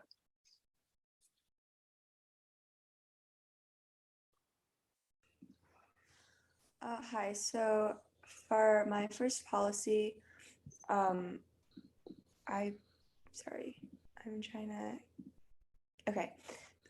Minister of Food and Agriculture from Argentina would like to implement a policy regarding the overuse of farmland. Countries like Mexico and Brazil also face similar problems regarding farmland overuse and has already raised the dangerous levels of carbon in South America. By implementing a policy limiting the areas and usage of farmland, especially in areas of cultural significance, we hope to reduce the rates of cut down trees, habitat invasion, and lack of consideration for indigenous land. In many areas of South America, current legislation allows tenants to work land without any consideration for soil conservation. And so we hope that the implementation of this policy will see to it that we destroy less habitats, trees, and have more respect for indigenous lands. And for my second policy, I have a joint agreement with the Minister of Sustainable Energy. And on my part, I plan on taking water basins and regulating that into the irrigation systems in order to prevent any water scarcity in our farmland. Hopefully this will reduce water scarcity up to an estimated 50% in the next 15 years, benefiting both the agricultural and sustainability sectors of Argentina. Thank you. Thank you very much. Now, our Minister of Transportation and Infrastructure, Cordelia, will present.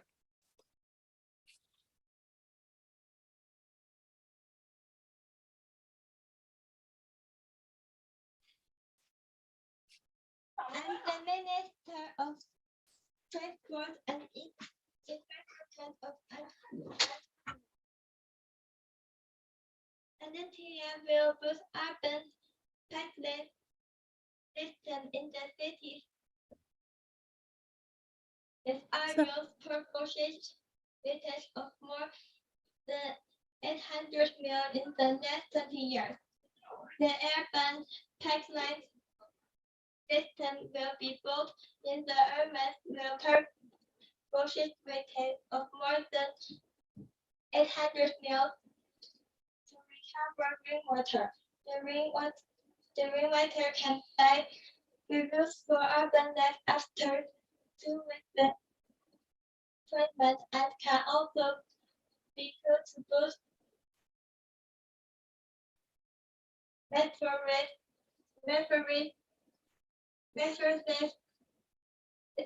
average resources where the less the 200. Thank you very much, Cordelia. And next to present is our Minister of Science and New Technologies, Ian. Thank you, Noah. So for my very first policy, as you can see on the chart on the right, the current percentage of Argentina's GDP that is invested in military affairs has been decreasing in recent years and is now currently as low as 0.55%.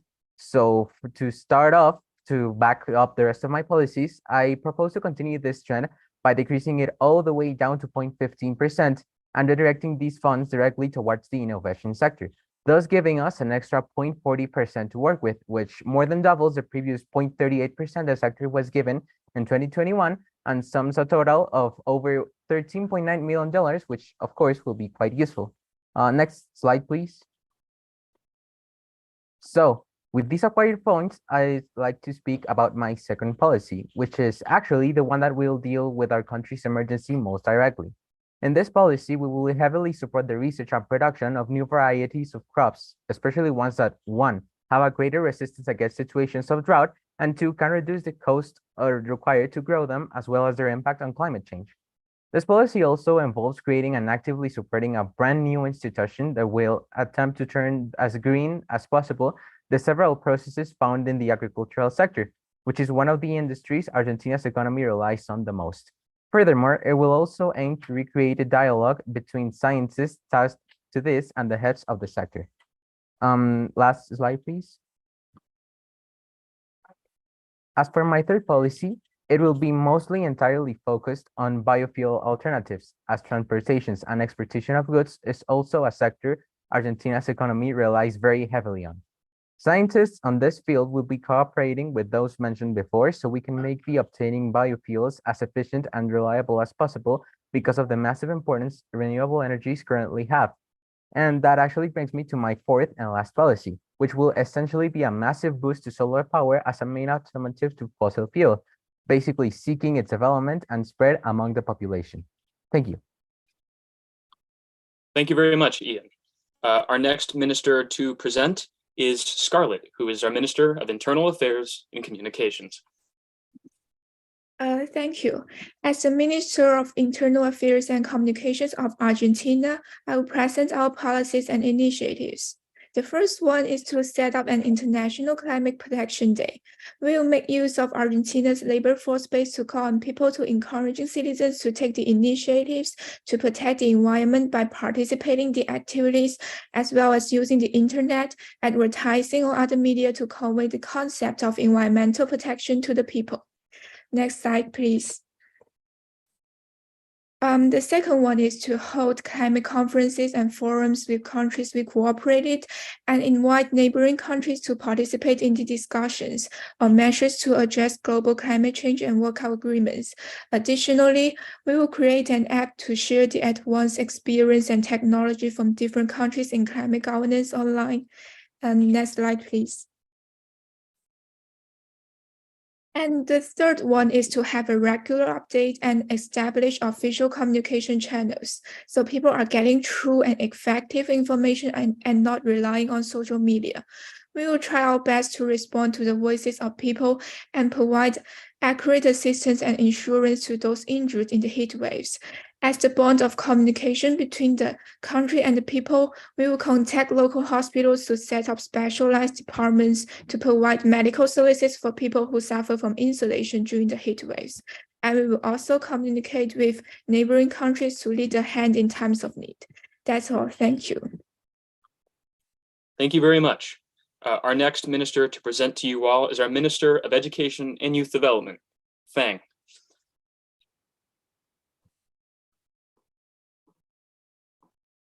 Thank you. As the Minister of Education and Youth Development of Argentina, I will present our policies and initiatives. I would like to emphasize on two goals. The first goal is to combat climate change. The second goal is to increase the percent of high tertiary students. Next slide, please. Climate change is a problem for every country. So as a Minister of Education, I will initiate a national institute to provide research platform for experts, scientific internship for college students, and inspirational courses for primary school students.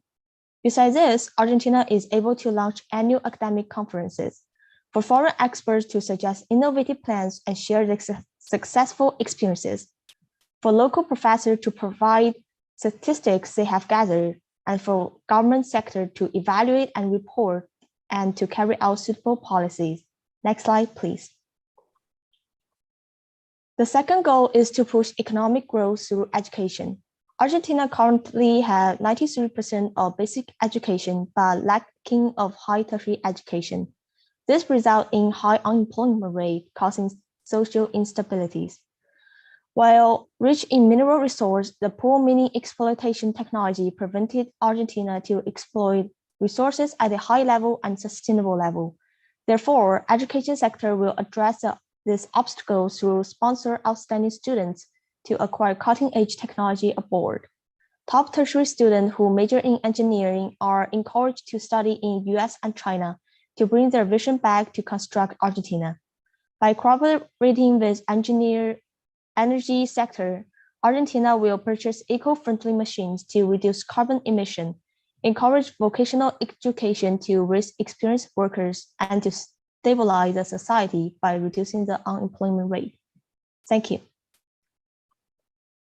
Thank you very much. And finally, to present to you all is our Minister of Emergency Relief and Disaster Management, Sin Leo.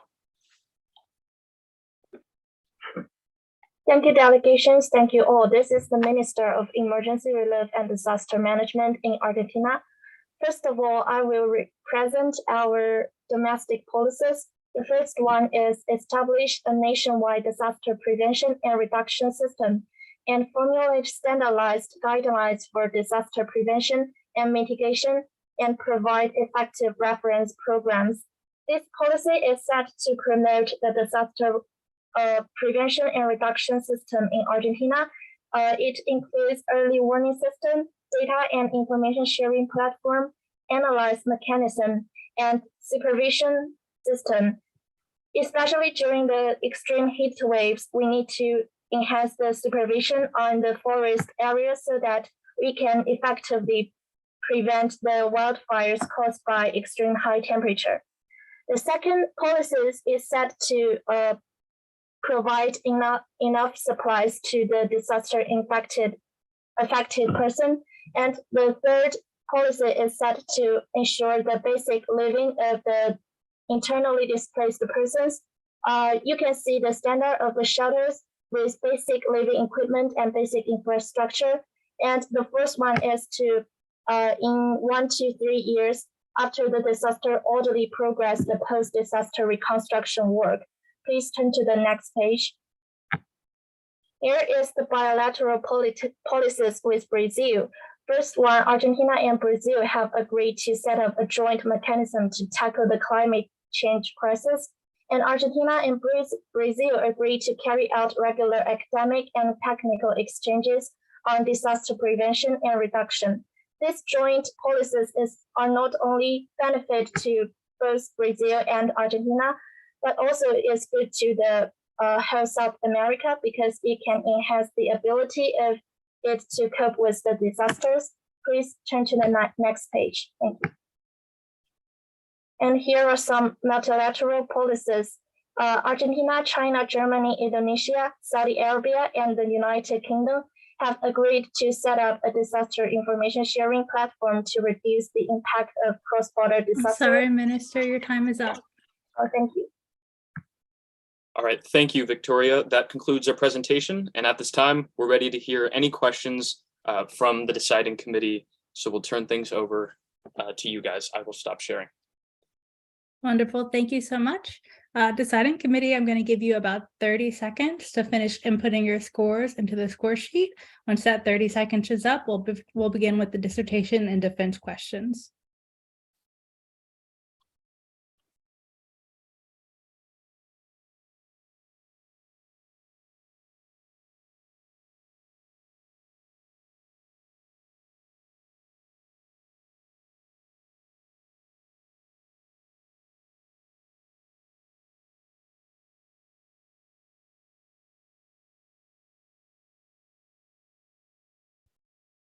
Wonderful. Remember, deciding committee, you can ask questions of an individual minister or for the country delegation as a whole. You can go ahead and unmute whenever you're ready to ask a question. I have a few questions. Oh, Jesse, you can come first. Okay, I apologize. Thank you so much, Argentina, for the wonderful presentation. And my question is actually for the Minister of Science and New Technologies. So for your second policy, you mentioned encouraging dialogue between major agricultural producers and scientists with the intent of cooperation. So my question for you is whether you can elaborate on the incentives you will be providing for these major agricultural producers, given that they're likely competitors. Thank you. Yeah, so our main way that we would incentivize that is creating a law which would enable the major agricultural producers to have at least one person expert, at least one expert in the field as an employee or in any relevant charge in the industry, so they can, instead of competing, they can cooperate and they can achieve advancements that can help the sector as a whole instead of competing with it.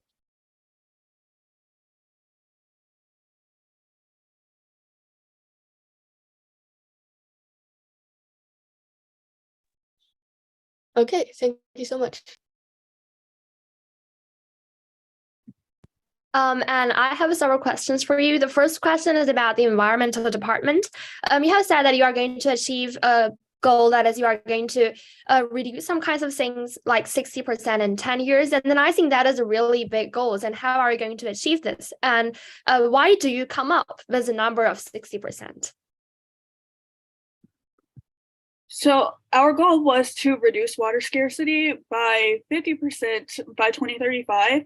And I believe the implementation of the water basins, as well as the water filtration system, will allow more water to be distributed to people in rural areas who are suffering from a lack of water or do not have access to clean water. And these programs can be implemented over the next few years. And by 2035, these areas that are struggling with water or with the lack of water, they will have less of an issue with that. That was a great question, by the way. Okay, thank you so much. And then I have also got a question about your country's green energy. You said you are going to make a transition. So, and then you have talked about what kinds of energy will you use previously, and what kinds of energy will you use in the future. So how are you going to make the transition? So currently our energy department relies heavily on fossil fuels, but we plan to cut back on fossil fuels over the next few years and focus on wind and solar energy. Because our country has, it's in Latin America, has great, sun, and even especially during these heat waves where we're going to have a lot of droughts, the solar energy is going to come in handy. So that is how we are going to focus. That's where we're going to focus on getting the energy from. But we will cut back on the fossil fuel use and instead invest the money that we were going to use for the fossil fuels into these green energy programs. Thank you so much. Great questions, DC. That's all the time we have for dissertation and defense. We're going to go ahead and turn it over to the next head of state. Per our order, that is Brazil. Head of State of Brazil, can you share and be prepared to announce your ministers? Oh, wait, I'm going to share my screen. Yes. If you're unable to, someone else can, but typically the heads of state are the ones who share.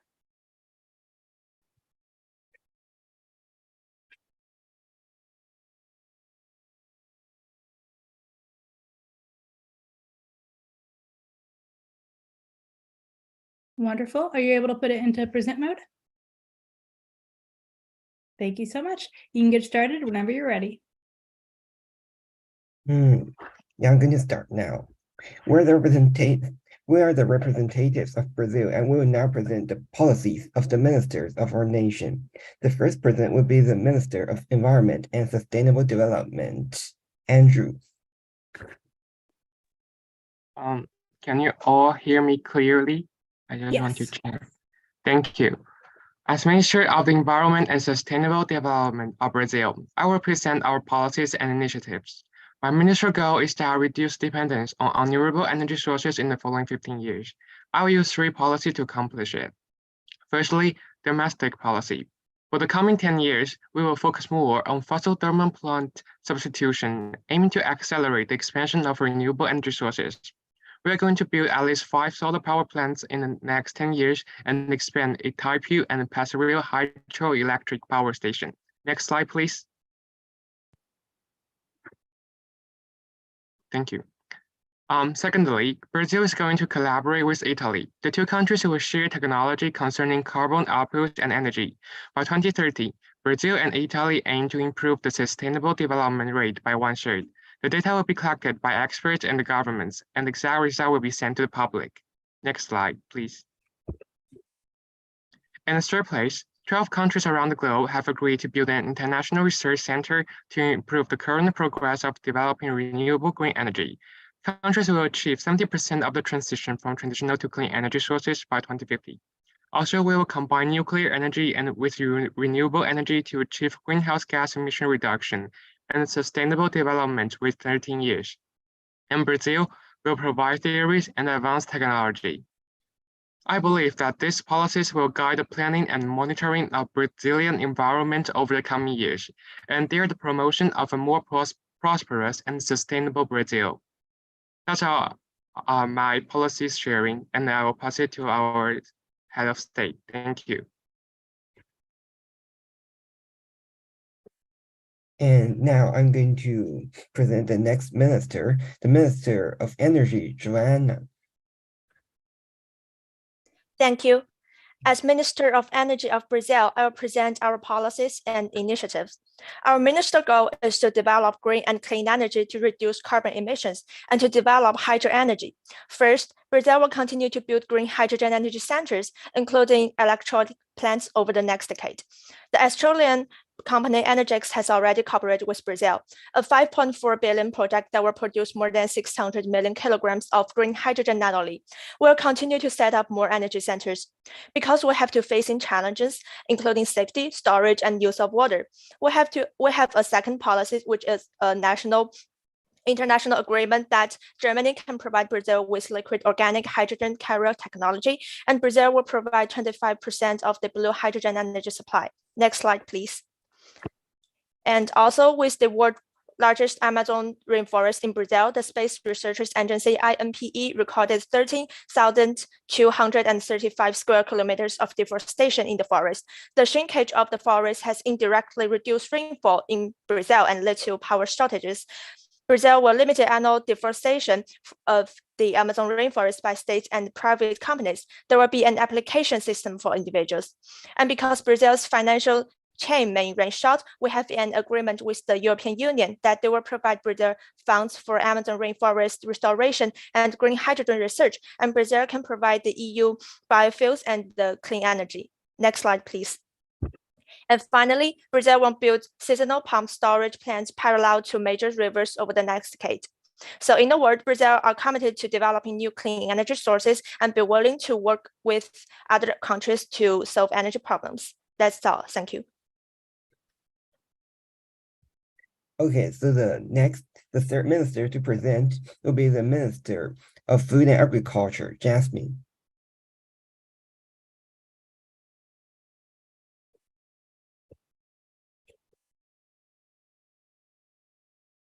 Hello?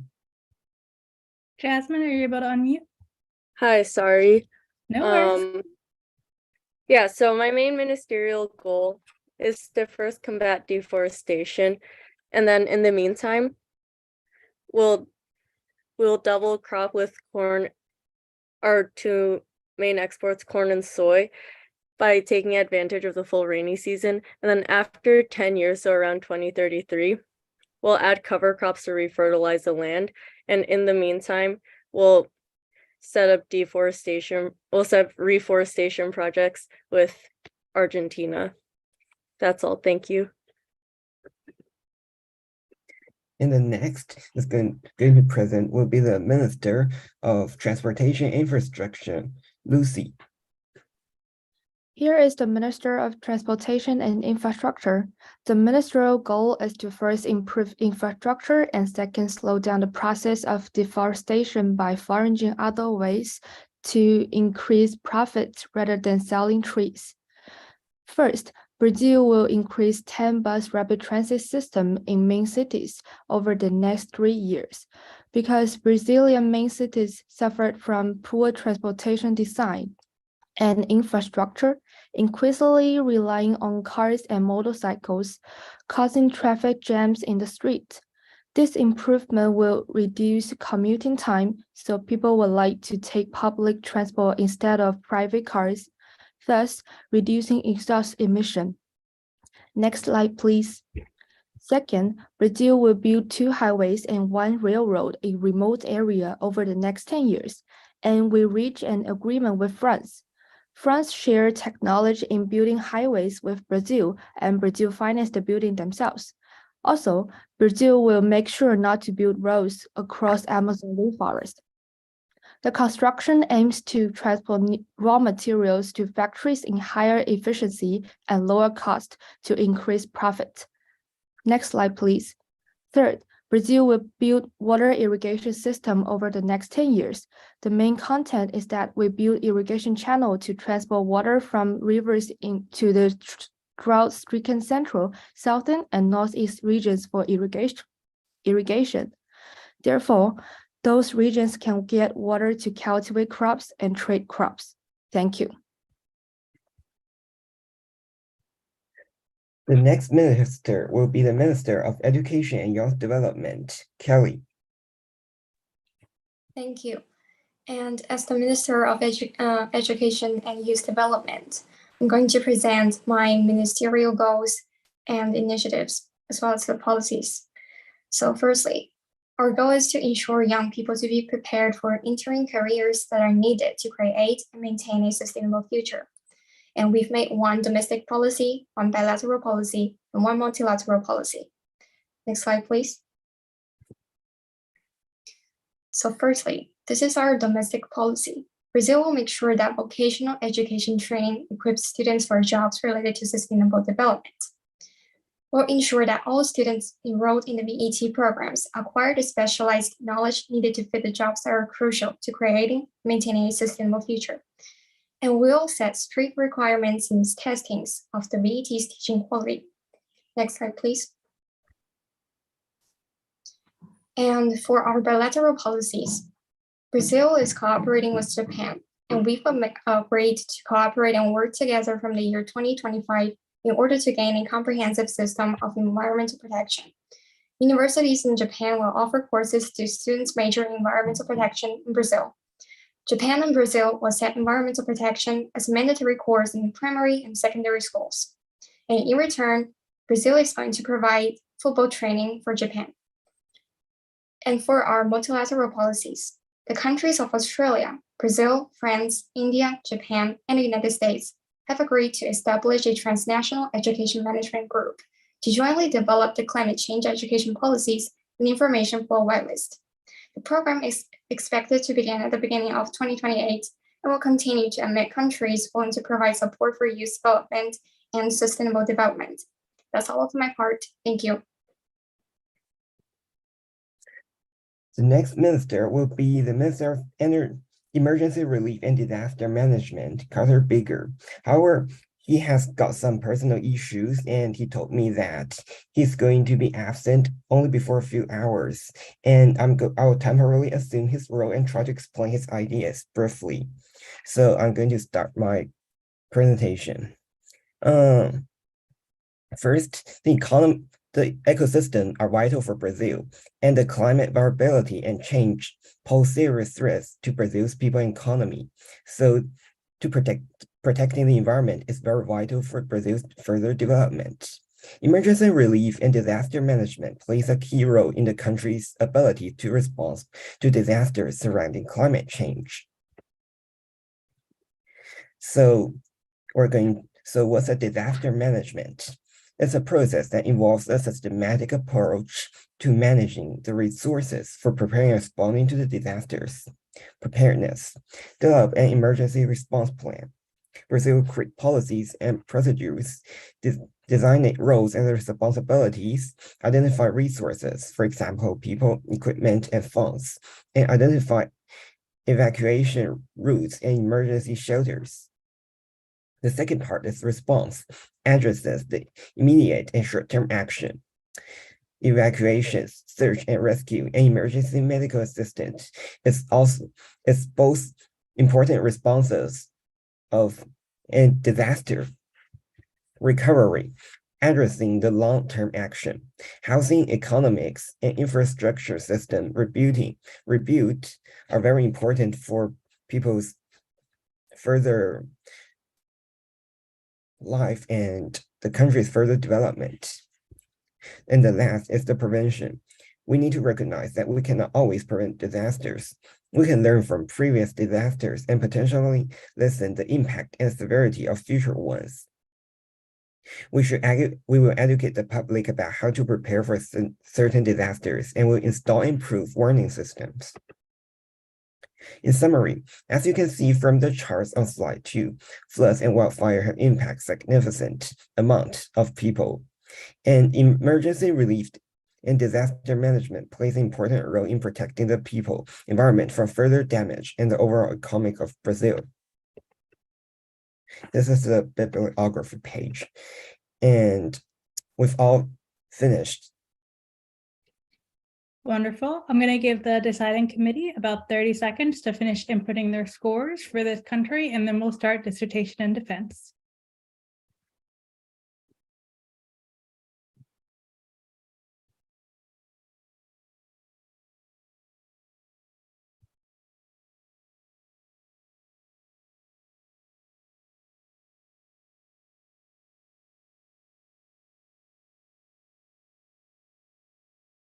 Wonderful. Deciding committee, you can go ahead and unmute individually as you have questions. Okay. Thank you so much, Brazil, for the insightful presentation. And I do have a question for the Minister of Environment and Sustainable Development. So regarding your second policy, the agreement between Brazil and Italy on carbon outputs, I was wondering if you could elaborate on why you chose Italy specifically as the country to collaborate with, as well as what each country will uniquely provide to this agreement. Thanks for raising your questions, and I'm glad to answer. That is Italy is now in energy shortage, and they found us to collaborate together. And also, Brazil is a global leader in the energy transition. But we lack of the only technology that is about the carbon output and reusing. And Italy is capable of this technology, so that's why we collaborate together. Thank you.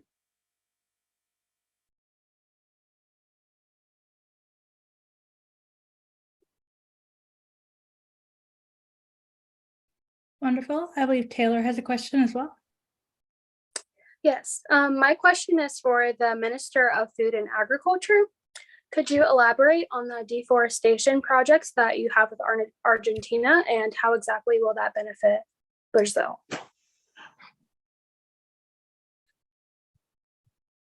Yeah, so Argentina and Brazil both suffer from deforestation problems, and global warming is really accelerating because of it. So we're planning to implement reforestation projects within the next 10 years. And then because soy and other crop farming practices, they're one of the causes of deforestation, we're going to be double cropping with the land that we have for corn and soy, which is just planting them in the same field. And then once the reforestation projects are over in around 10 years, hopefully we'll use cover crops to refertilize the land, because the corn and soy might take a lot of nutrients from the soil, so we'll refertilize with cover crops. Yeah, thank you. Thank you. We have time for one more question. Mira? My question is for the Minister of Environment. For the policy containing Brazil and Italy, how will you ensure the nations in this agreement continue to follow the policy, and what will happen if they cannot? Thanks for raising your question. And for the trade between Brazil and Italy, we will use the vehicle to transport the technology and the energies. And what if the situation changed? We will change another direction for transporting. You know, the ocean for transporting, there's two sides. So we have another route to ensure the transportation will go on. Thank you. Thank you so much. Great job, all. We're going to go ahead and move on to our third country. Just a reminder, after this country, we will take a short 5-minute break. Can the head of state from China share their screen and prepare to announce your ministers?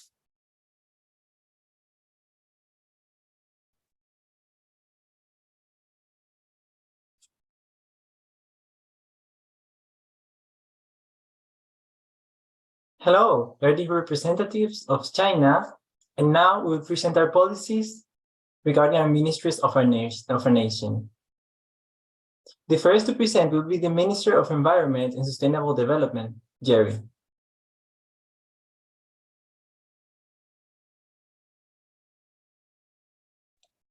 Okay. Thank you. As Minister of the Environment and Sustainable Development of China, I will present our policies and initiatives. I will focus on 3 policies, 1 domestic and 2 multilateral. The first policy is restructuring of China's electrical system. By the end of 2023, China will start structuring an interconnected electrical system that can adapt to demand in real time. Currently, there are provinces that can send energy but not receive, and vice versa. This causes China to be very vulnerable to the changing climate, which is usually solved by building excessive amounts of coal plants. The project seeks to modernize the electrical grid to ensure national energy security without depending on the construction of new coal plants and reducing global energy consumption. Next slide, please. The second policy mainly focuses on the technical cooperation of manufacturing new energy vehicle batteries with France and Germany. Under reasonable resource control, China, France, and Germany will respectively provide technical funds, research resources, and experts to implement technological breakthroughs and produce new batteries that can accelerate the development of new energy and environment-friendly vehicles in the three countries. Detailed terms and conditions have been shown in the slide. Next slides, please. The last policy is a national policy that 11 countries, include China, Argentina, Germany, and Brazil, to create a new energy research center to invest in renewable green energy research and development. This policy has a regional division of labor and clear goals, such as construct at least 5 new green technology facilities devoted to the research of climate change solutions.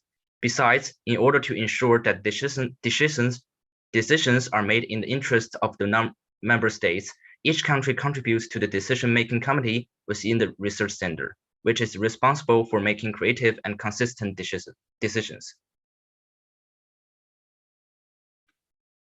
Thank you. Now the Minister of Energy, Sihan, will present.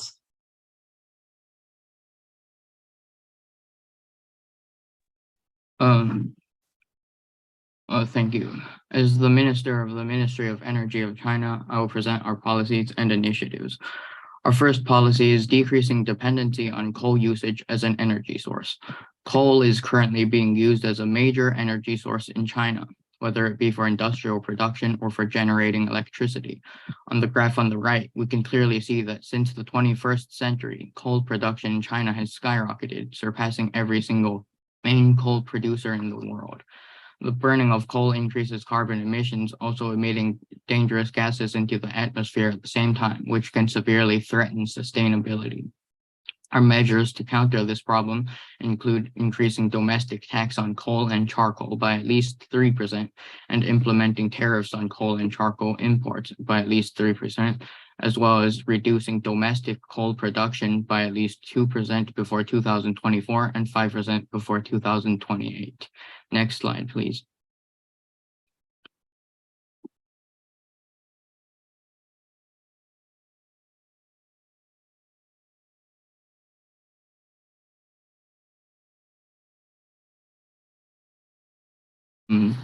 Our second policy would be promoting the use of clean and renewable energy sources. On the graph on the right, we can clearly see that China is a leading country when it comes to producing renewable energy. In order to reach our goal of carbon neutrality before 2060, we still need to improve our usage and production of such energy sources on the basis of the great achievements we have already secured. Our measures for this policy include creating a fund for developing and constructing production of renewable energy production facilities using 50% of the income acquired from previously mentioned newly implemented coal tax, using the funds to provide financial support for institutions researching forms of clean energy, and finally, decreasing sales tax by at least 5% on businesses that promote the use of clean energy or put effort into decreasing carbon emissions, such as electric and hybrid vehicle producers. We believe these policies will help greatly in our effort on maintaining sustainability through the form of ensuring safe and clean energy. Thank you. Thank you. Now the Minister of Food and Agriculture, Jenny, will present. Thank you. As the Minister of Food and Agriculture of China, it's of great honor for me to share my policies. The first one is 2024 Agriculture and Livestock Support Plan towards Sustainability. To relieve water pressure, we will launch a pilot plan in 2024 to provide farmers and ranchers with infrastructure that allow them to store rainwater and treat agricultural wastewater. The goal is that by 2050, 35% of all the water used in agriculture and livestock comes from rain and 30% can get reused. We are also going to partner with the Ministry of Science and Technology and Education to provide farmers with resources and personalized guidance by 2024 on how to increase the productivity and sustainability of their crops and methods of adaptation to new climatic conditions. Next slide, please.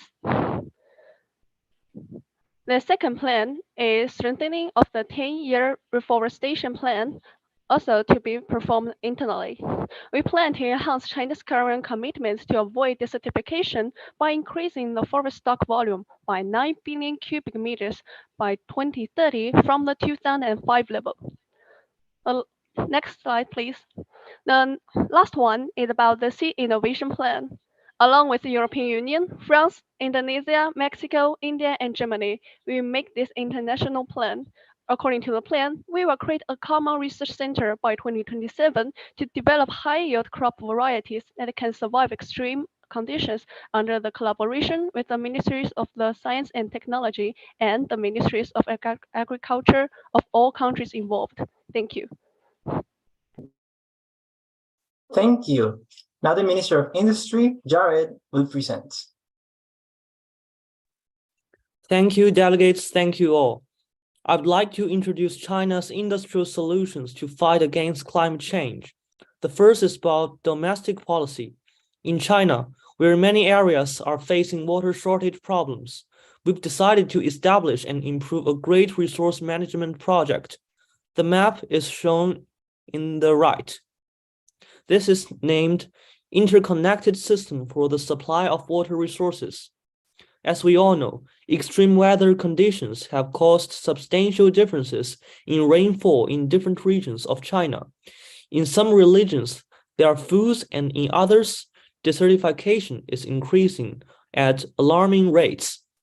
By 2025, the construction of a new adequate system will begin to connect the most vulnerable regions, making it possible to guarantee full water security by 2045 at the latest. Next slide, please. As for the foreign policy, we just assigned a mutual industrial assistance agreement. The first, China and Germany will set up industrial zones in each other's countries and share technologies to develop renewable energy vehicles and optical quantum chips.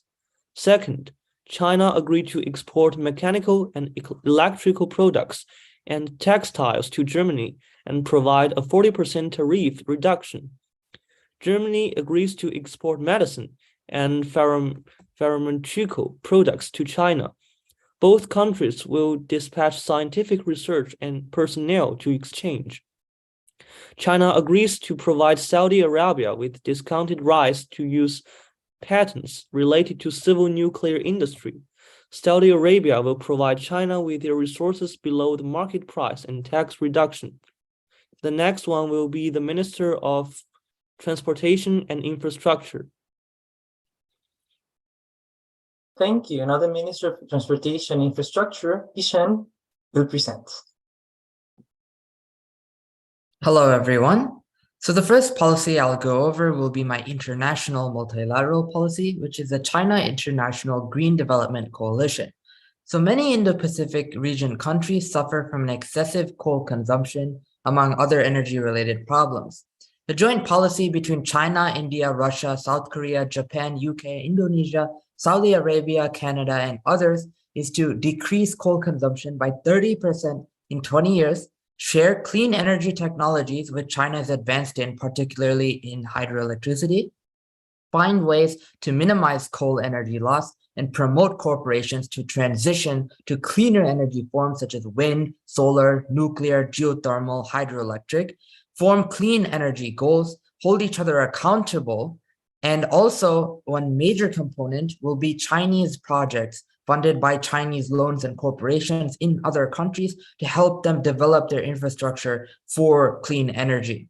And this will not only bring these countries together, but also promote cleaner energy and a greener planet. And as you can see, there's a graph and our partners on the right. The next slide, please. So a major policy that I've worked on is a bilateral policy between China and India. This is a Sino-Indian South Tibet Zangpo River Exchange Agreement, or SISTRIA. In this agreement, which I've attached the link there to the full document, we have in a detailed provisions outlined a process in which the disputed Arunachal Pradesh or South Tibet region will be ceded to China from India to solve all border disputes and border conflicts. And in return, the Zangpo River will be reserved for Indian hydroelectricity development to fund the Indian power grid. And this will decrease reliance on fossil fuels and coal starting from June 2023. So to summarize, it'll promote great hydroelectric development between the two formerly conflicting countries. Thank you. Thank you. Now the Minister of Science and New Technologies, Joy, will present.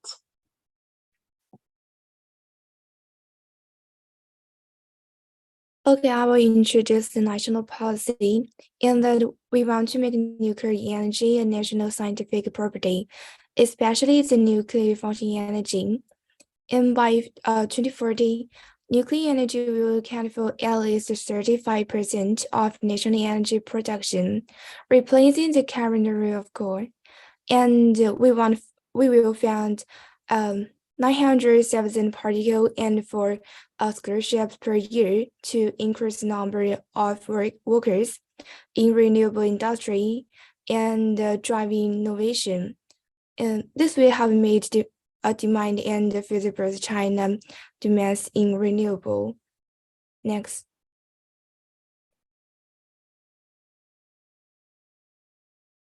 And the international policy, we want to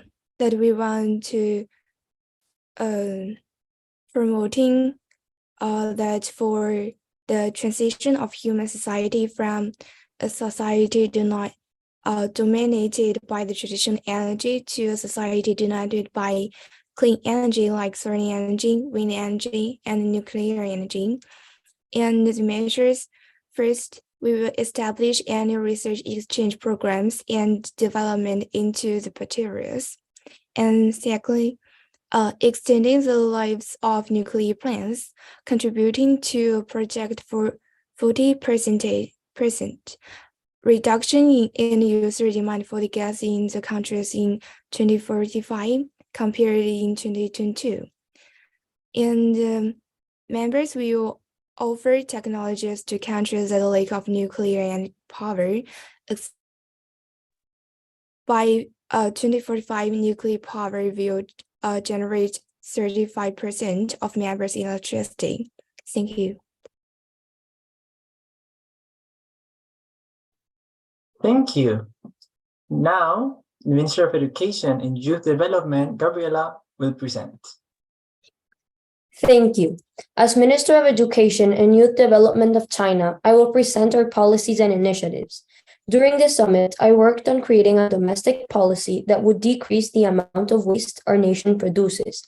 By viewing the image to your right, we're able to acknowledge that in 2010, China collected an estimated 20 billion pounds of plastic waste, and that by 2025, China would have collected more than 35 billion pounds.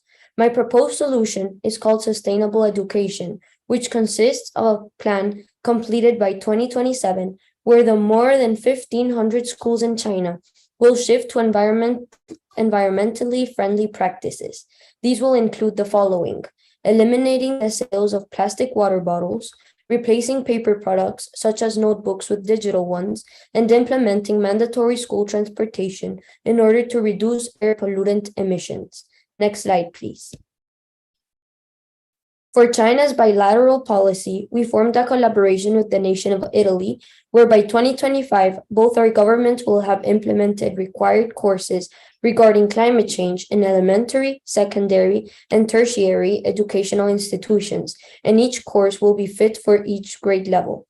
This will help the young generations know in depth the climate crisis and raise awareness among the population with correct information. Finally, our multilateral policy will be completed along with the nations of Russia, Australia, South Korea, Italy, India, Indonesia, and France. Our project consists of creating a student exchange program that will promote research on sustainable techniques for resource use, where students in tertiary and higher education will get to live in any of these countries while learning about their culture, lifestyle, and their major climate change issues. This project will start taking place in 2030. Students will have the chance to perform scientific research in laboratories and as well conduct scientific projects in Russian university. The objective of this is to share and offer laboratories, spaces, and international exchanges for the investigation of new forms of sustainable use of the resources of each nation. Not only will the students benefit from living in a different culture, but they will also receive a college credit and a certificate, and will come back to our nation with Sorry, you're out of time. Thank you. Thank you. Now the Minister of Emergency and Disaster, Management, Angela will present. Thank you. As the Minister of Emergency Relief and Disaster Management, I will present our policies and initiatives. Affected by the climate change, China has been facing a rise in climate disasters. For the domestic policy, China will create a permanent fund to use when climate disasters appear, which will be used to help to provide temporary accommodations and work for people who get affected. China will raise luxury tax by 0.1%, use a carbon tax, and call on individuals for donations. Carbon tax could encourage companies and factories to work on making full use of other energy, reduce the usage of coal, which could save millions of lives since it is the main source of the fine particulates that elevates the risk of strokes, heart and lung diseases. Next slide, please. Thank you. For China's bilateral policy, we formed a bilateral collaboration with South Africa. China will assist South Africa to complete a large number of water tunnels, share water filtering technology, and other green technologies. China will provide the related technologies and experts and workers to South Africa. In return, China will receive a 30% tariff relief when exporting all kinds of ores from South Africa and will decide the appropriate purchase volume. South Africa has abundant mineral resources like gold, chrome, iron ores, and so forth, which is a good chance for our country to get some needed materials. The workers and experts who go abroad will come back with pride in helping other countries solving problems on climate change. Thank you. Thank you. That concludes our presentation. We are now ready to answer questions from the deciding committee. Thank you so much. I'm going to give the DC about 25 or 30 seconds to finish inputting their scores, and then we'll go ahead and start with dissertation and defense. And then actually see 2 DC members are already ready. If you're ready, you can go ahead and unmute and ask your questions. Okay, my first answer is about your country's energy. You said you are going to shift from using coal to using 35% of nuclear energy. So why you choose nuclear energy as a transition option?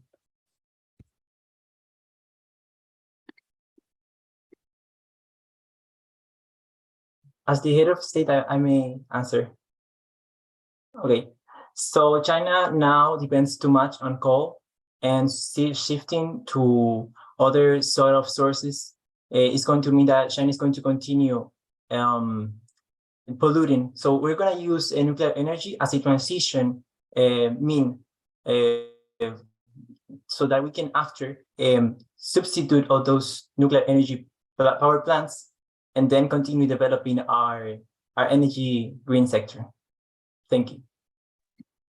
Okay, and I really want to ask another question, is that why you choose, beyond all those sorts of green energy, why you choose nuclear energy instead of choosing solar energy or hydrogen power like those?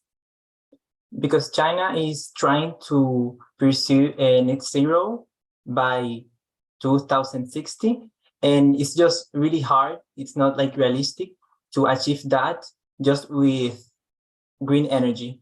It also happens that for example, there's no always sun, there's no always wind. So we have to have a reliable source to get support when the conditions are not the best.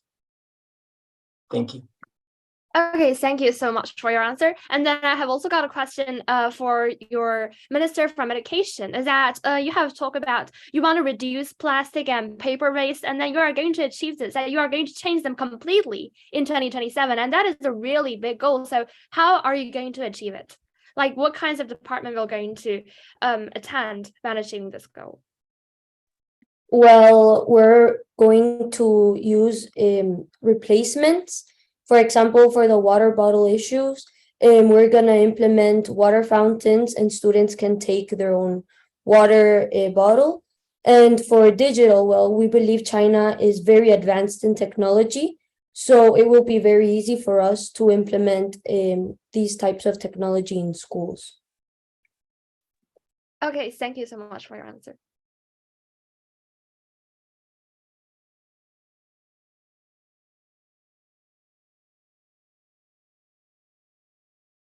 Hey, Anna, I think you're up. Yeah. So a policy mentioned by the Ministry of Food and Agriculture was partnering with the Ministry of Science and Technology and the Ministry of Education to provide farmers with resources and personalized guidance. So could you guys just elaborate a bit more on what resources would each specific ministry involved in the policy provide to attain the policy?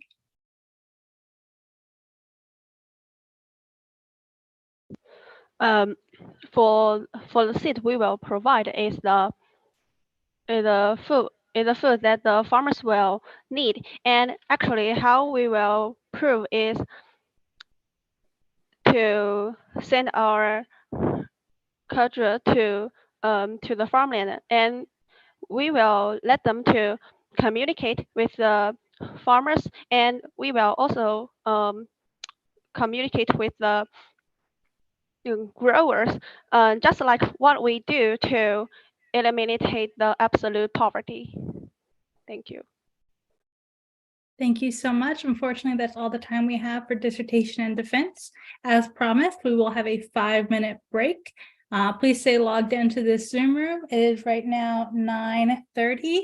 Be back at 9:35.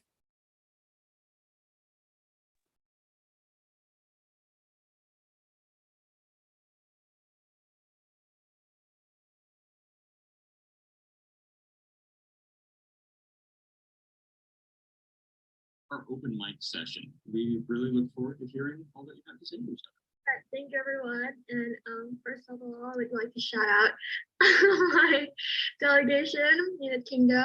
Then I would like to say thank you to our DC and other DCs as well as other ministers from other delegations, such as Amit and Kyla.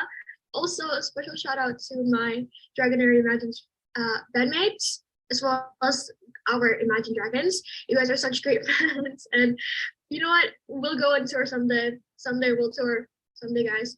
And yeah, thank you guys so much. That's it. Yeah, and now I'd like to show the thanks to all of the delegates from UK, and I think they're super supportive and they're just quite warm guys. And I also want to show thanks to Minister of Energy from China, South Korea, Argentina, and Japan. And we make policy together and helped me a lot, and I really thank them. It's a pleasure to work with all of them. Thank you. All right, thank you, Alex. So Yvette, Alex, Mr. Dufresne, Wency, everyone on the Model MG20 committee, to all the heads of states, the DC, most importantly, my group. Thank you all so much for everything that you guys did this week. The Model MG20 committee, you guys are amazing. You are the heartbeat and the group that drives these events, these summits, makes it possible for these things to happen.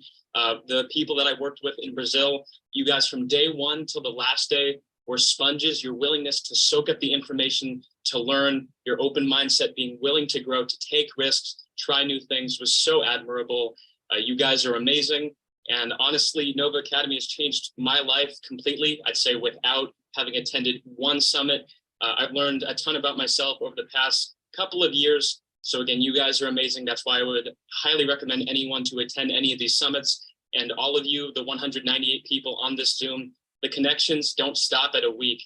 They are meant to last a lifetime. I've still been able to contact and reach out to people that I've met since day one, from like the first summits that I've met. So that's why finishing out the summits with things like the talent show are great ways to show that while we may have really pressing issues that affect everyone over every part of the globe, there are those small things that really can bring us together to show that there is hope and that there is a group, a next generation who has a willingness to want to make change. Thanks, everyone.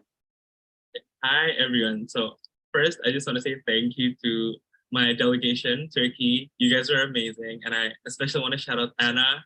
Anna, you were such a great head of state. You helped us with everything. So I just want to say thank you, Anna. You want to say hi, Anna? Who was the one that performed earlier? Yeah. Thank you. And I want to say thank you to Ivana, our DC. You were very, very helpful, and honestly, we would have been clueless without you. So thank you, Ivana. You were an amazing DC. And then I want to say thank you to, I want to shout out two people from the Ministry of Housing and Urban Life, which I've worked with for the past like week, and I want to shout you guys out. You see, there's Aliyah from the delegation of European Union. You want to say hi, Aliyah? Hello. And also Taylor from Germany. Do you want to say hi, Taylor? Hello. Yeah, so they've been great to work with. We made policy together, and not just that, yeah, we became friends through this. So it's safe to say that this year's MG20 was super fun. Honestly, I was a bit nervous at first, although this is my second time joining.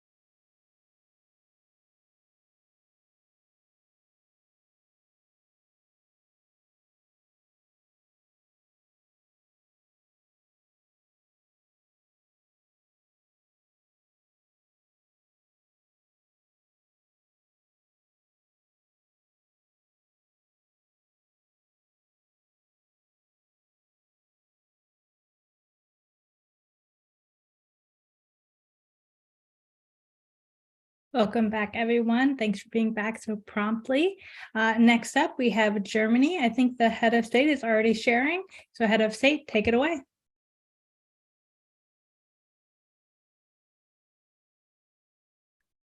Okay, thank you so much.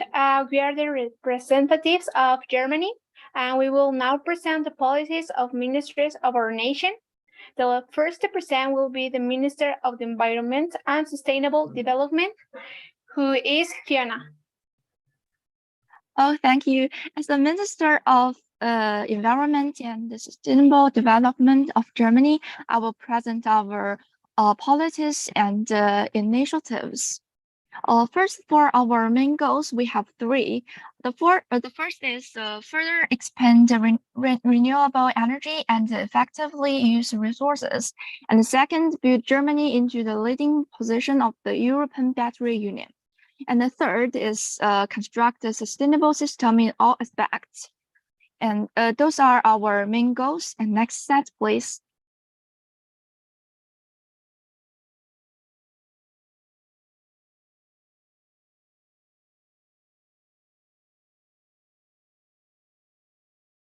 Sorry, I'm having some problems. Don't worry, thanks.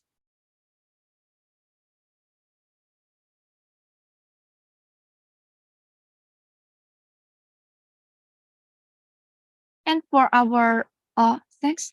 For our domestic policy, we have three. The first is make efforts in the research and development of tram car batteries, so that we can manufacture batteries by ourselves instead of blindly importing batteries from other countries international. And the second, in order to construct a sustainable domestic economy system, the second policy is increase employment opportunities and reduce unemployment rate.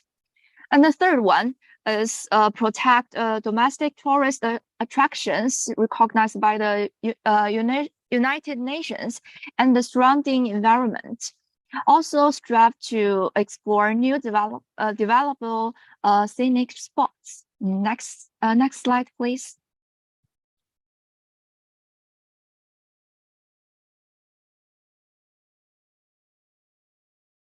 For the initiatives, we have two.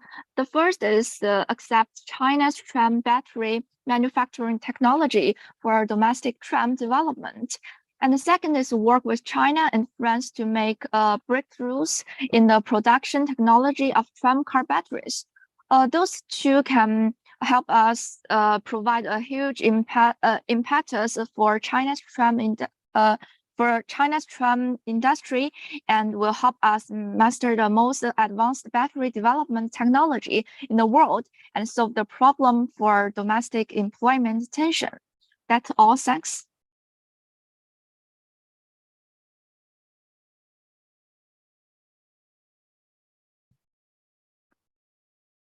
Thank you. And now the Minister of Energy, Emmerich, will present. Thank you. As Minister of Energy of Germany, I will present our policies and initiatives. My first policy is halting the nuclear phase out that Germany has undergone through and reactivating the nuclear power plants that were shut down by it, while also simultaneously phasing out our coal plants by around 2030 to maybe 2040. It might also take a little longer than that. By attacking one of the largest sources of carbon emissions, Germany will be on their way to an emission-free future. As for the nuclear waste that will be produced, there are several methods for disposal of said waste, like dry cask or deep isolation in boreholes. As for my second policy, additional renewable energy sources like wind and solar will be implemented during the phase out of coal. This will provide clean energy, more clean energy with zero harmful emissions, and it would be best if these renewables were implemented by around 2035. While nuclear power will hopefully provide a large portion of our energy, renewables will give Germany additional power, and that is clean. Germany's wind power production will likely grow in size a lot, which is what I'm hoping for, as well as with its solar. There is a possibility of energy exports to other countries once a clean and renewable energy grid is established, but that might take a couple decades first.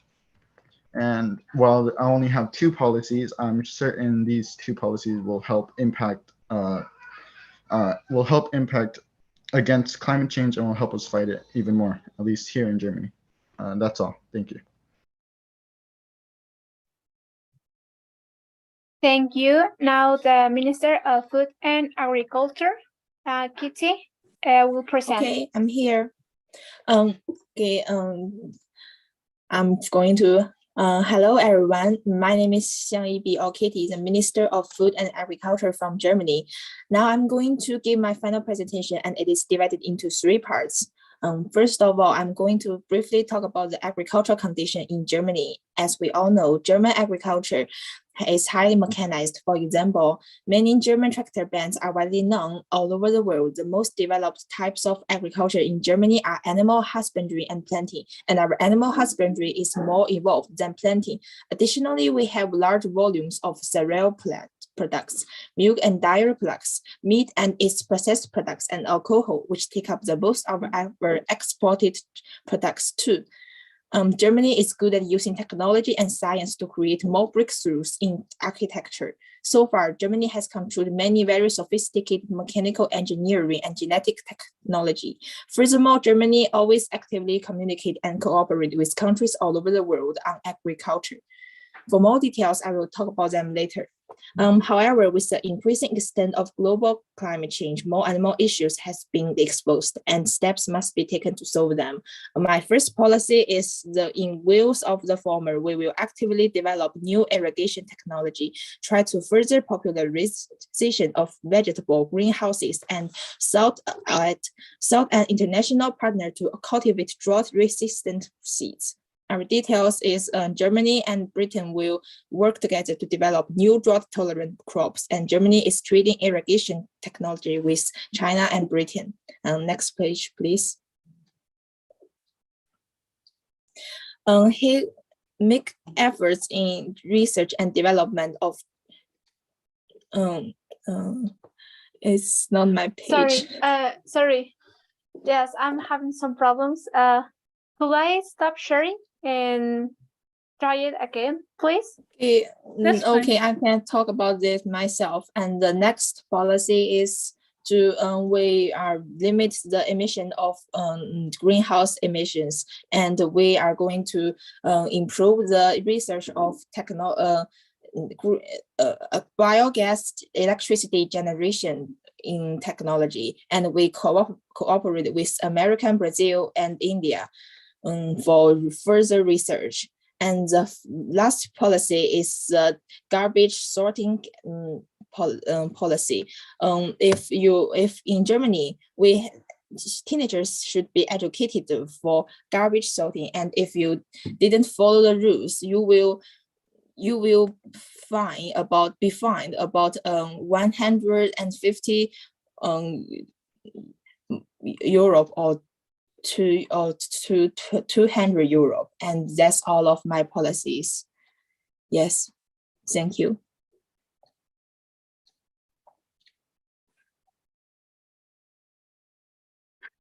Thank you. Now the Minister of Industry, Arthur, will present. Thank you. And my time starts now. And as the Minister of Industries, I present our policy initiatives. I begin with the domestic decarbonizing policy.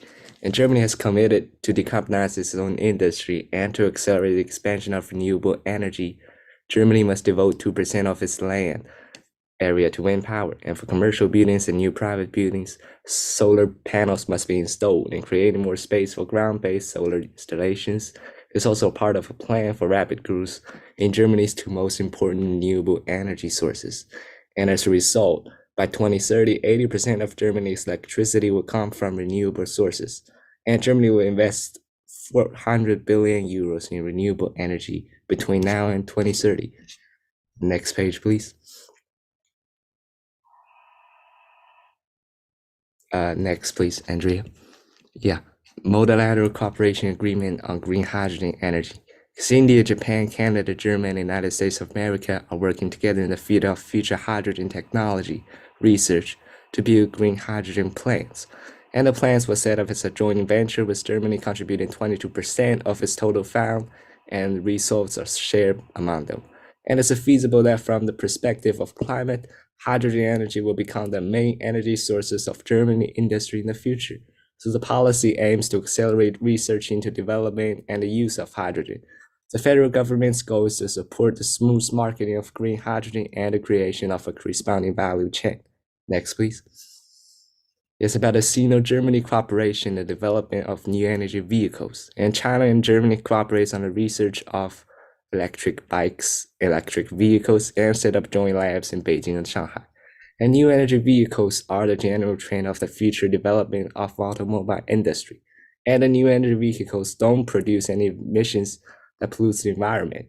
So the partnership aims to leading Germany's position in the future car market while improving energy consumption and reducing the air pollution. Thanks.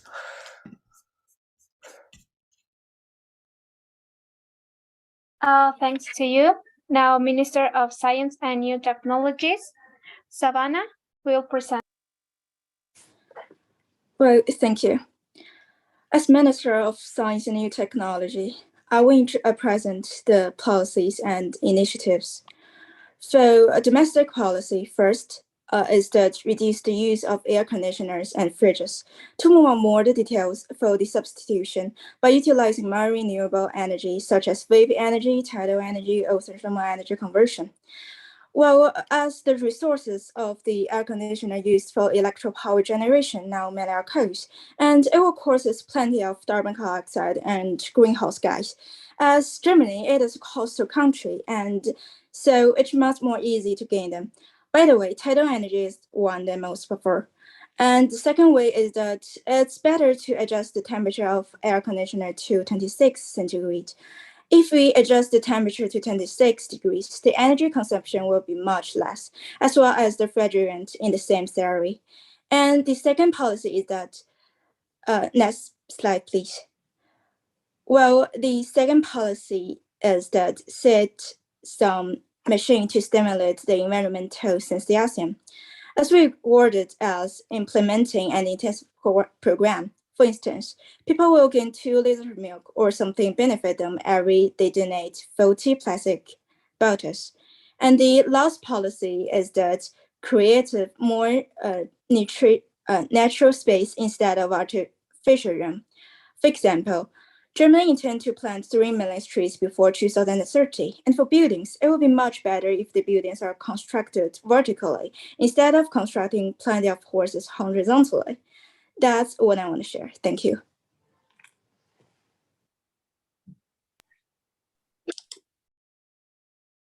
Thank to you. Now the Minister of Education and Youth Development, Bunny, will present. Thank you. As the Minister of Education of Germany, I will present our policies and initiatives. First, I'll introduce the educational situation in Germany. Here are some data. There are more than 390 universities and over 2.9 million university students in Germany. 23 of the universities are in the top 200 in the world, the third highest in the world.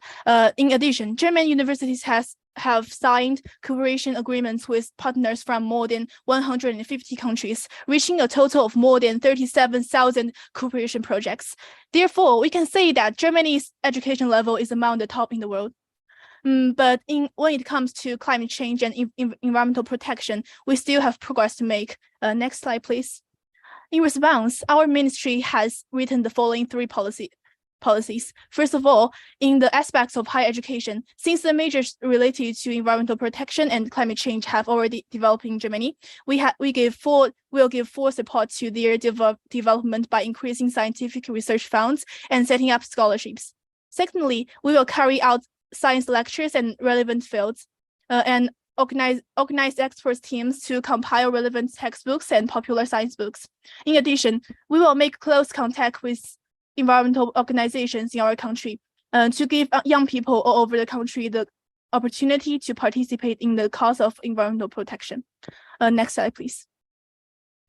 With the increasing impact of climate change on the development of various countries, the shortage of reserve talents in relevant fields has been exposed in all. Our ministry has also actively participated in international cooperation.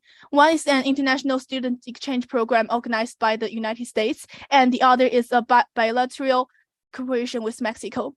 But firmly convinced that only cooperation can lead to win-win results, Germany has made valuable contributions to such cooperation. That's all for my presentation. Thank you. Thanks to you. Now the Minister of Emergency Relief and Disaster Management, Christine, will present. Thank you. As the Minister of Emergency Relief and Disaster Management of Germany, I will present our policies and initiatives.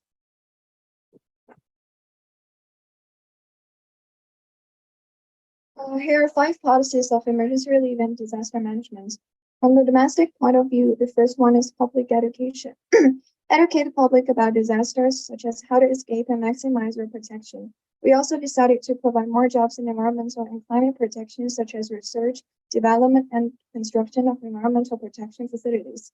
The second one is we will cooperate with Turkey and increase the reserve of agricultural and animal husbandry products by 20%. And we will provide more shelters to prevent mass displacement in the event of a disaster, so that we will also provide some jobs. The third one is reduce people's work intensity during heat waves. We will expand green areas and areas prone to heat waves and set up facilities in public places to prevent heat waves. Meteorological monitoring will also be strengthened. Next, please. From the international point of view, the first policy is multilateral cooperation about emergency relief and disaster management. Germany has combined 11 countries, including Argentina, Canada, and China, to establish an international disaster prevention and relief organization. We want to call on all countries in the world to actively cooperate. Activities in the organization include, but are not limited to, sharing disaster information, experts interaction, and humanitarian assistance. Our goal is to work together for mutual benefit, mitigate impacts, reduce losses, and improve people's well-being. Next, please. And second one is bilateral cooperation between Germany and Turkey.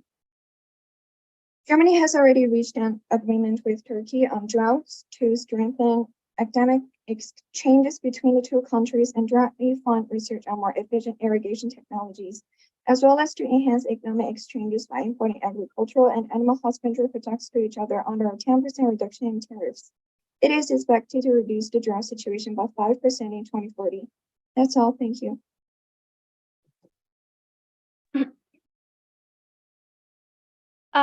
Thank you. That concludes our presentations. We are now ready to answer any question from the deciding committee. Thank you. Great job, DC. You can input your scores, but I see some of you are ready to go, so you can also start asking questions. Okay, thank you so much, Germany. So my question is for the delegation as a whole. As most of you may know, Germany aims to achieve carbon neutrality by 2045. This was a major goal outlined in their Climate Change Act of 2021. So my question is, given the overall fairly ambitious policies of your delegation, whether your delegation will plan to revise this goal as an aim to achieve carbon neutrality by a date earlier than 2045, or if you'd plan to keep this goal as it is. Thank you.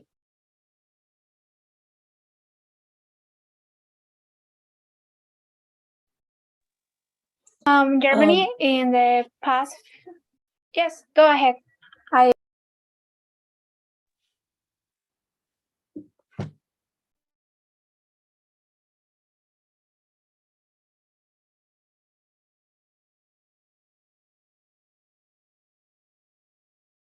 think you may be muted. I think so.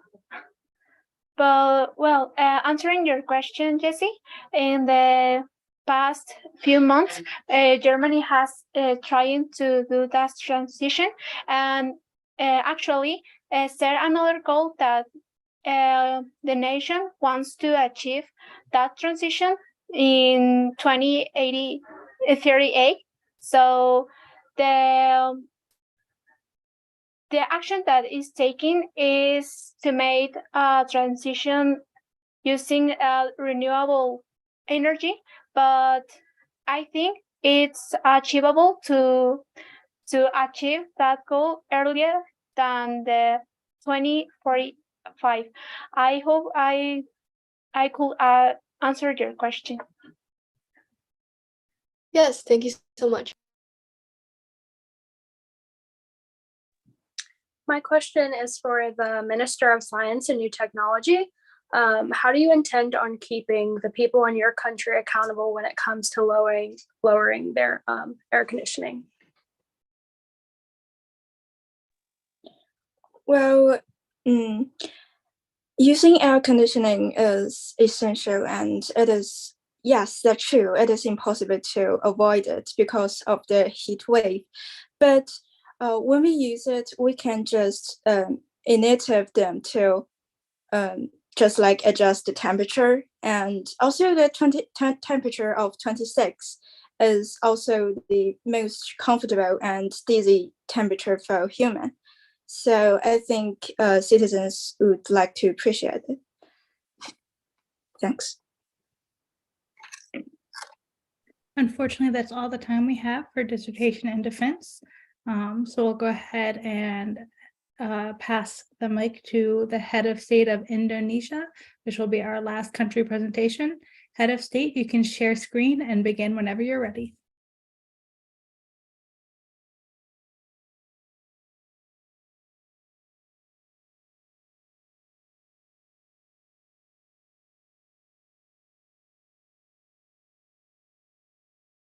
Indonesia head of state, are you here?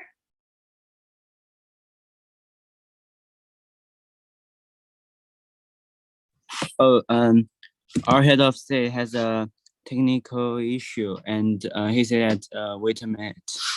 Okay, no worries. We'll give him 1 minute. But also, Harry, if it's okay, would you be able to share screen instead?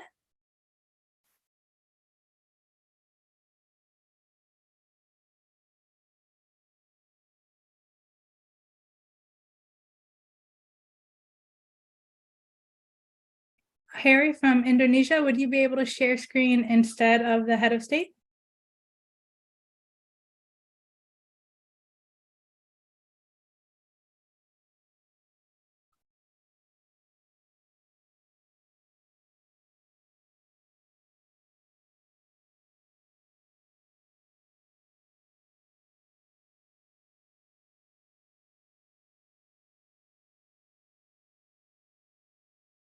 Can y'all hear me?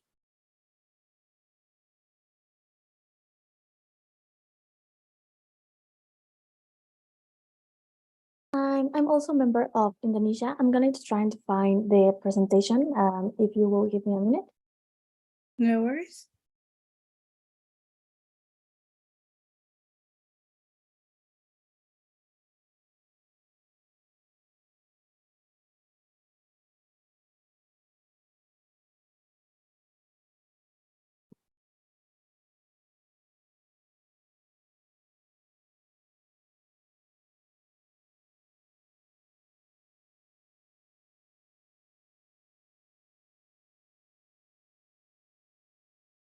Another potential option, does each minister from Indonesia have their own slides that they sent in available, and then you can present individually? I've got the PPT. Wonderful. Thank you, Chris.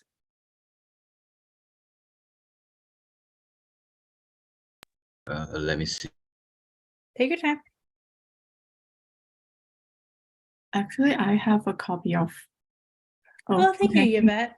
I should have thought of that. I apologize. I have fixed the problem. I can share the screen now. I'm sorry. Oh, thank you, Daniel. No worries. So Daniel, you're head of state, correct?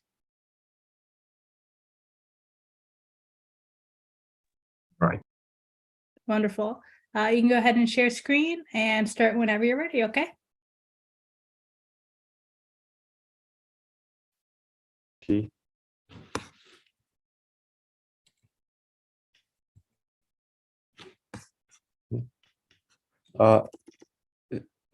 Can everyone see the PPT? Yes, Yep. and we can hear you as well. Okay, thank you. We are the representatives of Indonesia, and we will now present the policies of the ministries of our nation. The first to present will be the Minister of the Environment and Sustainable Development, Harry. And thank you. As Minister of the Environment and Sustainable Development of Indonesia, I will present our policies and initiatives to reach our target of reducing carbon emissions in many ways and strengthen the transition to new energy. We committed to reducing our carbon emissions by 29% by 2030 and plans to achieve net zero emissions by 2060 or earlier. And we have to support. We support the establishment of a global energy transformation financing platform. Next page, please. And also, we support the development of a globally recognized classification of sustainable project assessment. In this way, the developing country will have a way to get a better sustainable development. And also, we pay attention to the natural protection based on the ecosystem, as the sea level has seriously threatened our coastal areas. Protect the environment and the ecosystem will help to solve these problems. And we have two multilateral policies. First, we will achieve 70% of the transition from traditional to clean energy sources by 2035 by building an international research center and to improve the current progress of developing renewable green energy. Turn per page, please. And we have reached an agreement with Brazil, China, Germany, and Italy, and the United Kingdom that every country will contribute to the experimental trials. And we will provide nuclear energy or mineral resources needed for nuclear energy and experiment. I believe that in this way, we will get the sustainable development. Thanks.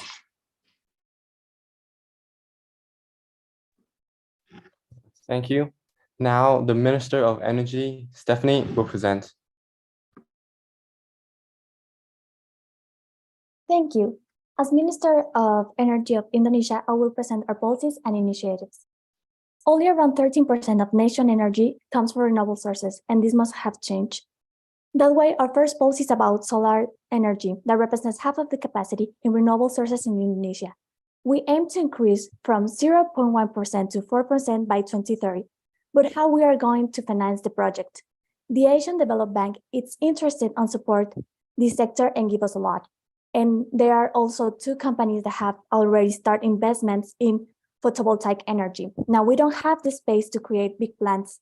That's why we'll use rooftops and implement falling solar projects. We also collaborate with Australia, creating a bilateral agreement where we'll bring our experts together and share information in order to increase the average lifespan of solar panels to 35 years by 2028. Next slide, please.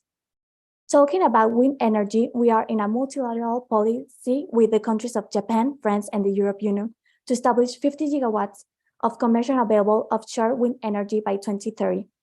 We all have agreed to subsidize the production, reduce job costings, and eliminate tariffs on improved goods for the construction of turbines in the European Union, also investing for the installation of offshore wind farms.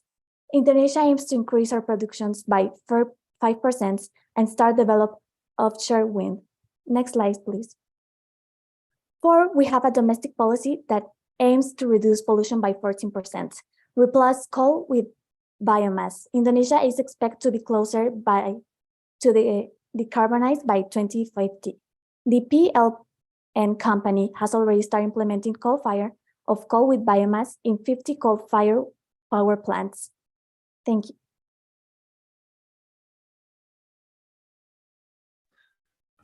Thank you.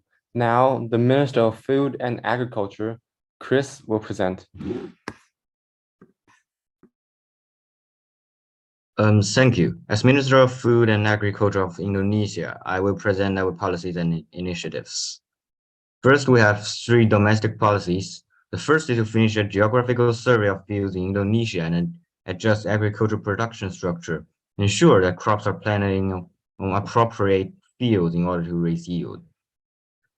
Our goal is by 2030 finish the geographical survey, and by 2050 finish agricultural production adjustment.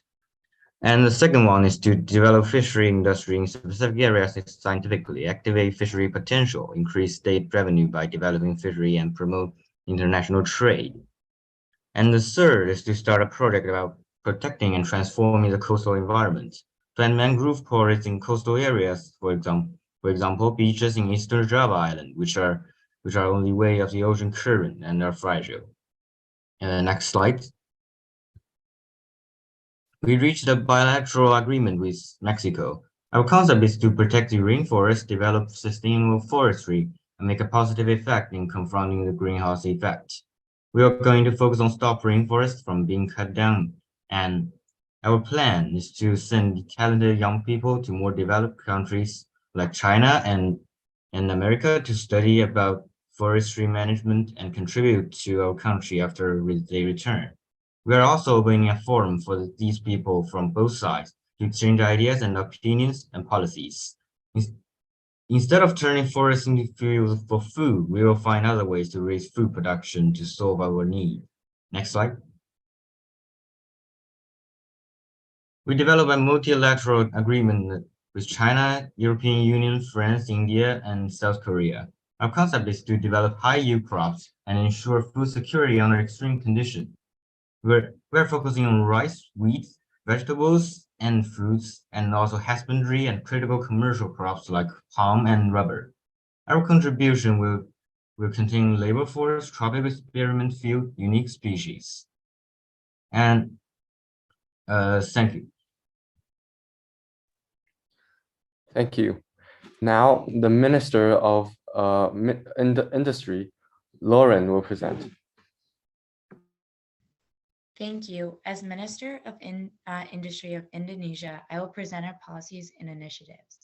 The first key goal of Indonesia is to reach net zero emission by 2060. To help achieve this goal, Indonesia created a multilateral agreement with India, Japan, and China. The agreement will raise money to build several large CCUS projects in Asia while saving money by sharing equipment and developing carbon markets together.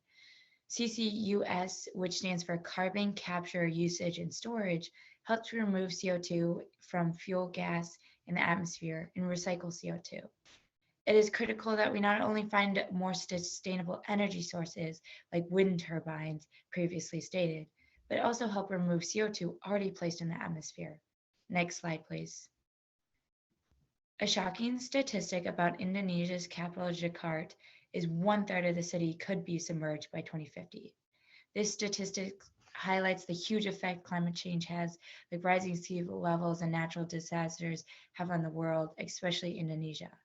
As a solution, Indonesia plans to rebuild its capital to the island of Borneo, which will give the country a fresh start to build a sustainable city. A major goal of the rebuilt city is to use and achieve 80% renewable energy by 2045. In order to attain our goal, we created a domestic policy to integrate green areas into the city, implement spaces for public transport and individual movements like bike and walking paths, and build energy efficient public buildings. It is estimated to cost $34 billion to build a new capital city from scratch, but after completion in 2045, we hope we will provide a better quality of life for the people of Indonesia, a more sustainable environment, and a more attractive return on investment. Thank you. That is it.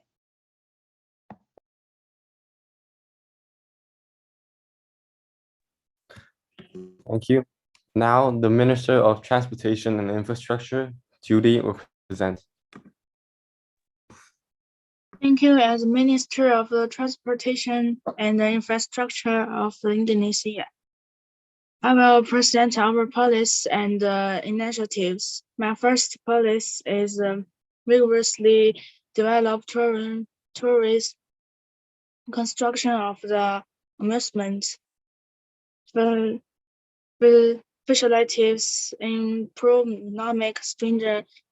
Indonesia received 7 million foreign tourists in 2010, of which 1.30 million were from Singapore and 1.3 million from Malaysia.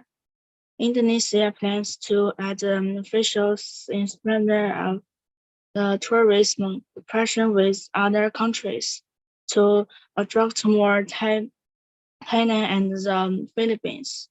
The number of the Vietnamese tourists visit Indonesia and 10 countries visit Indonesia. Next page, please. The second policy is install some new energy joy charging posts on the streets as a Tesla charging post to deal with climate change. New energy vehicles are needed, so charging lights are installed on the street for convenience. Please, the next page, please.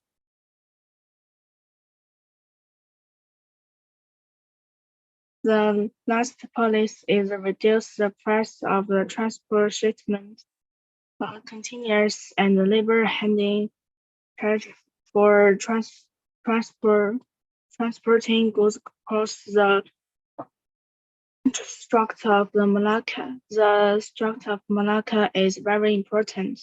This policy to reduce cost and promote trade. Thank you.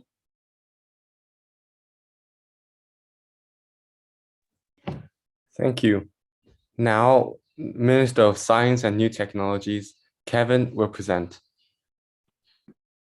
Hello, can you hear me? Yes. Yes, we hear you. Okay.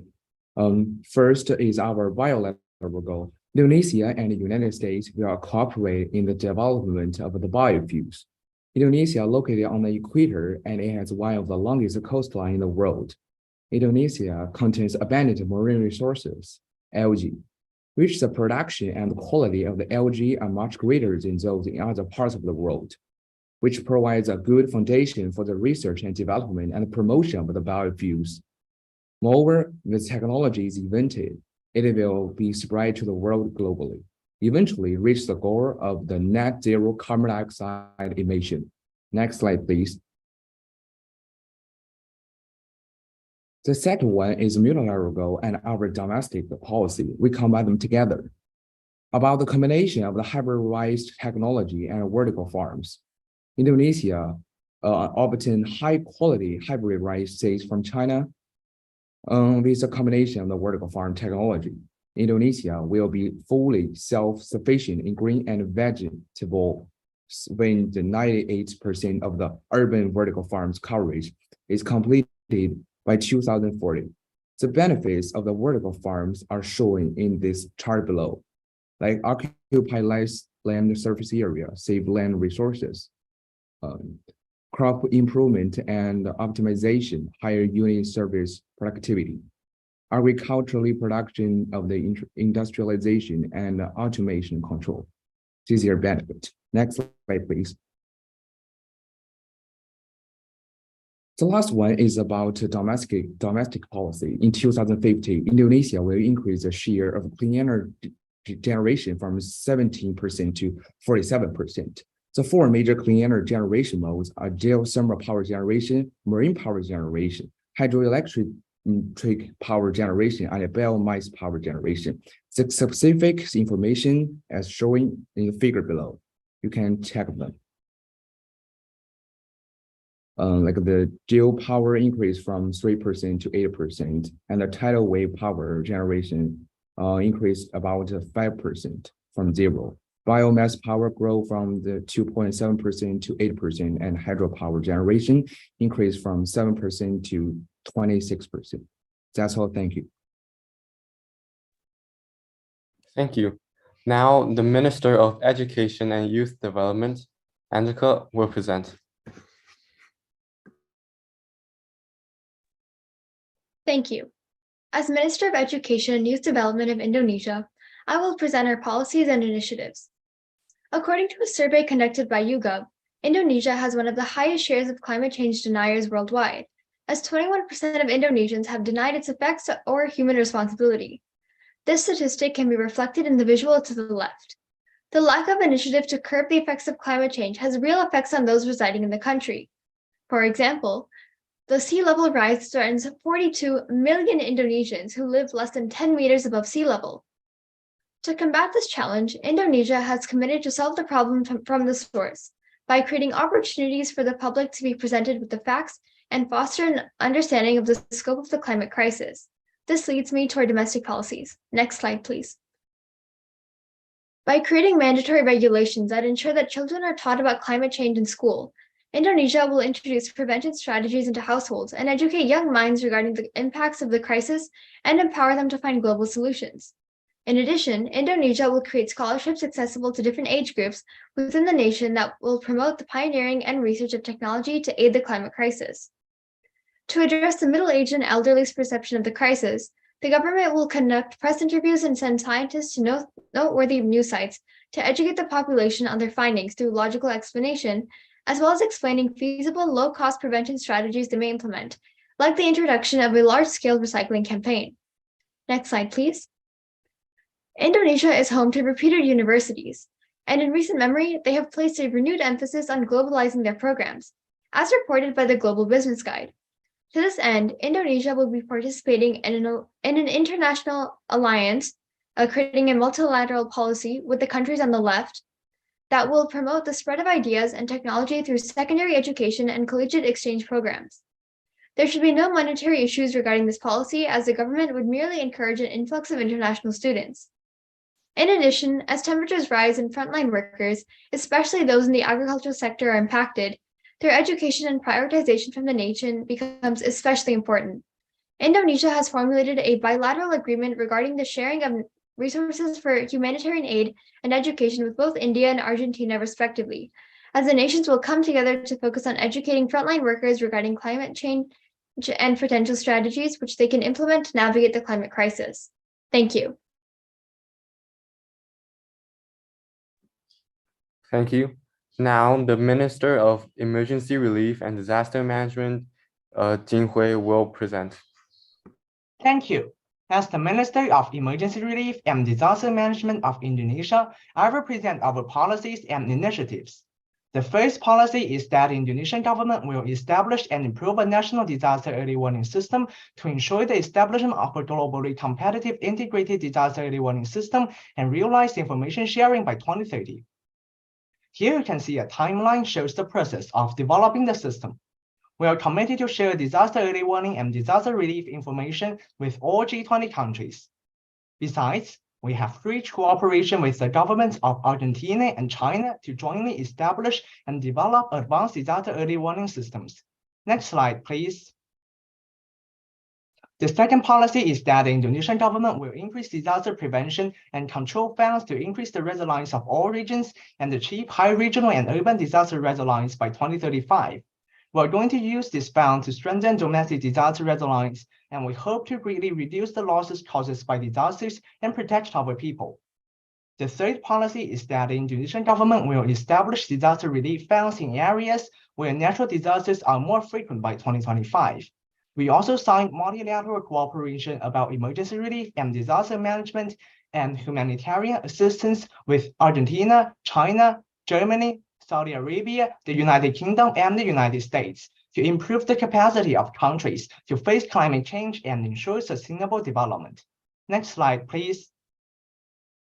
The fourth policy is that the government of Indonesia will provide funds to strengthen the management and protection of marine and coastal ecosystems and reduce the impact of disasters.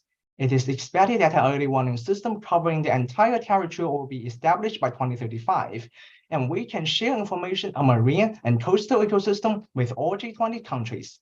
That's all. Thank you.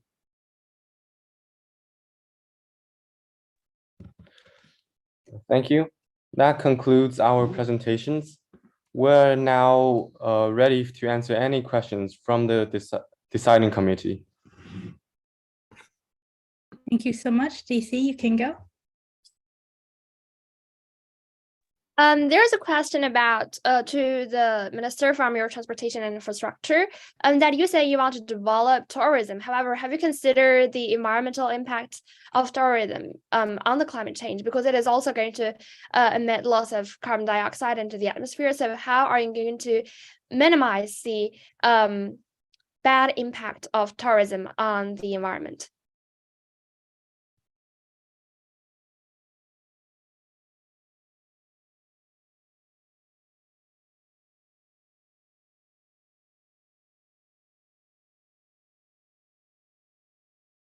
I think you may be muted. Does anybody hear me? Just I can like, hear you. Was it for a Oh, specific minister or I'm the sorry, entire group? No worries. I forgot to open my mic. My question is to the Minister of Transportation and Infrastructure, that you have said you want to develop tourism. However, have you considered the bad environmental impact of tourism on the environment?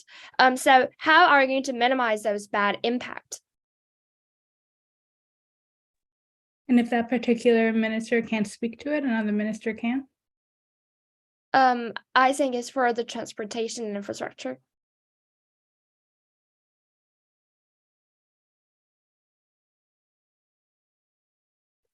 I think that minister may not be available. I don't know.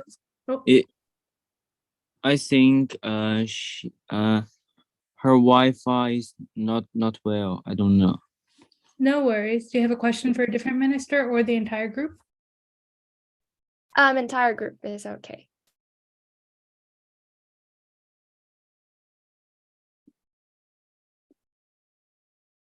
I think like to build tourists, it's I'm not sure if Sha mentioned it. It's because the current capital of Indonesia is slowly sinking. So we're trying to move the capital onto a new island, and then there'll be more tourist facilities on that island, and we'll include a large green area in the city to make sure that that forests are not cut down at a massive scale. Thank you. We have time for one more short question. Okay. I'm sorry, Sophia, did you have another question? So sorry. No, you can head on. Okay. So I have a question for the delegation as a whole, actually. As you may know, Indonesia is like the 5th heaviest carbon emitter, and it's partly due to how the government, in fact, subsidizes coal power. So there's still the potential concern that domestic energy needs may need to be prioritized over sustainability. So I was wondering if any of you would like to speak on how you would address this potential trade-off.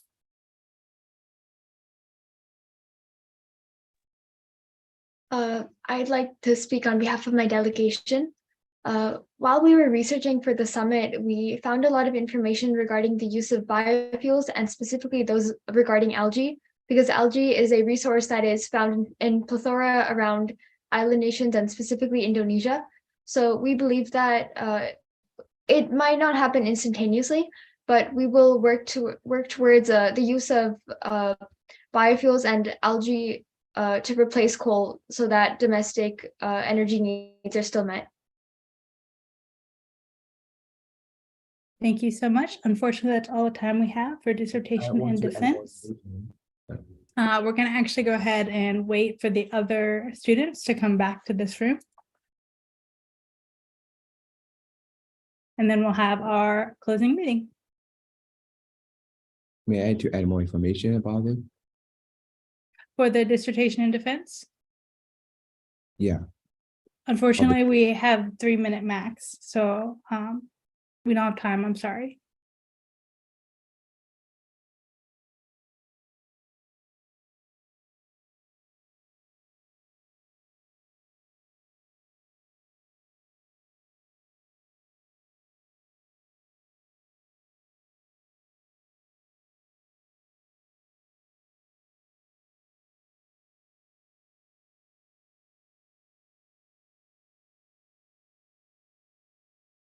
Welcome back, everyone. That was great work all around. Both the Model G20 committee and the deciding committee are impressed by the amount of research and thought that went into your policies and your commitment to a thriving and sustainable future for us all. Tomorrow is all about reflecting, connecting with one another, sharing some closing thoughts and thanks, and celebrating all that we have achieved during this summit. We're also going to have fun. We will have our talent show, where some of you will show off a talent to the entire summit.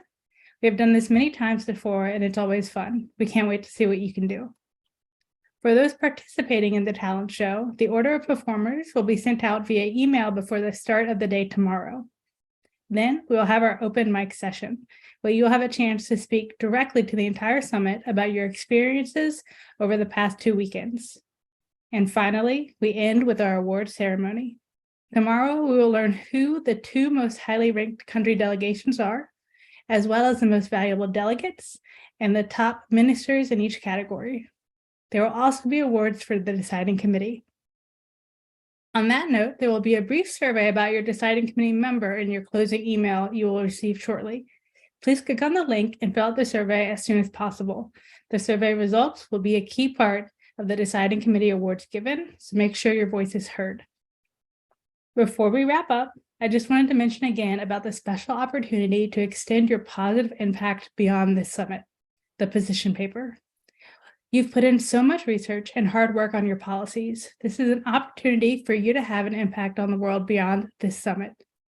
We have already published several position papers written by delegates in the past. These papers were widely distributed to key international organizations, political leaders, and scholars. Former delegates have attached their paper as part of their university applications and have shared their work with schools and peers. Some former delegates have also used their paper to get internships at top companies and international organizations. So we strongly encourage you to turn your policies into a paper. It will help you share it with international organizations, NGOs, government officials, and anyone else that could use your ideas to make an impact. You can find more information about the position paper on the platform in the document titled Composing a Position Paper Guide. And with that, our day has come to a close. Deciding committee, please make sure we have your final scores by now. Great work, everyone, and we look forward to seeing you tomorrow. Thank you. Thank you. Thank you. Goodbye. Goodbye. Thanks. Thank you. Good night. Bye. Guys. Goodbye. Good day. Bye. Thank you, everyone. Have a great night, morning. Bye. And I see we have a few questions. We'll answer them in just 1 second. Thank you. Bye. Thanks, Victoria. Thanks, Mr. Dufresne. Have a great night. Bye, Noah. Well, it's morning here.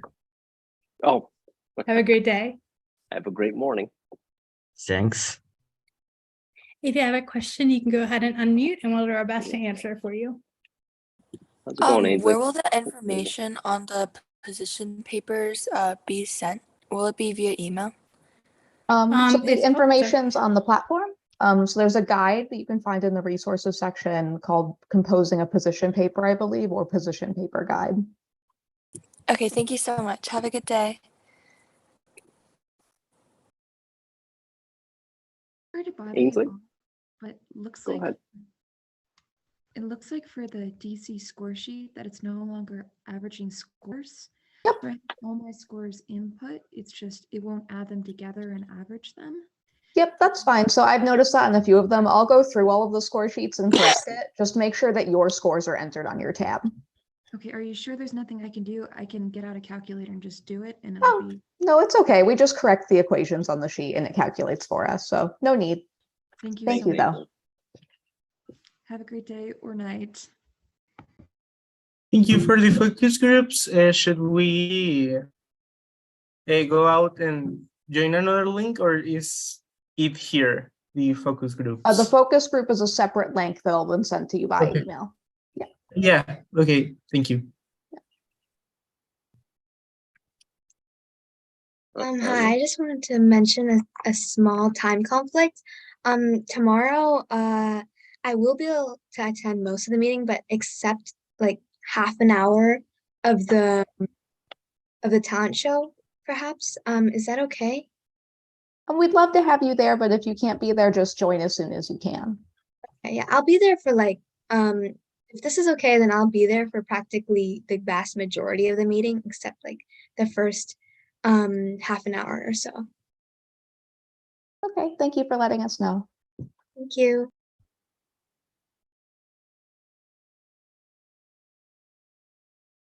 Sorry, Victoria, I didn't mean to cut you off.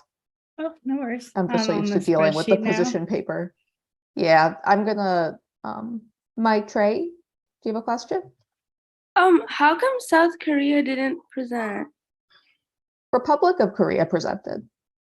Republic of Korea? Oh yeah, South Korea is like the colloquial name for the country, but the actual name of the country is Republic of Korea. But I'm the Minister of Industry and I didn't get to present my side. I would reach out to your head of state because the country did present. Maybe there was a technical issue.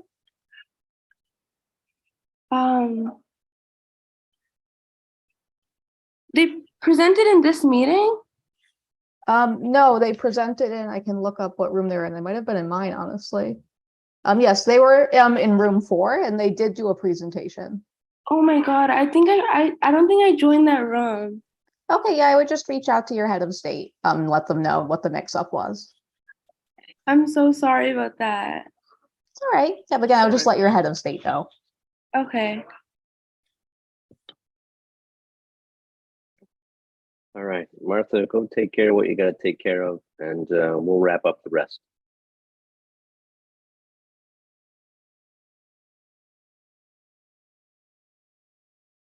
Victoria, nice job. Thanks. They were so cute. Any You other did great. questions? Everyone did well.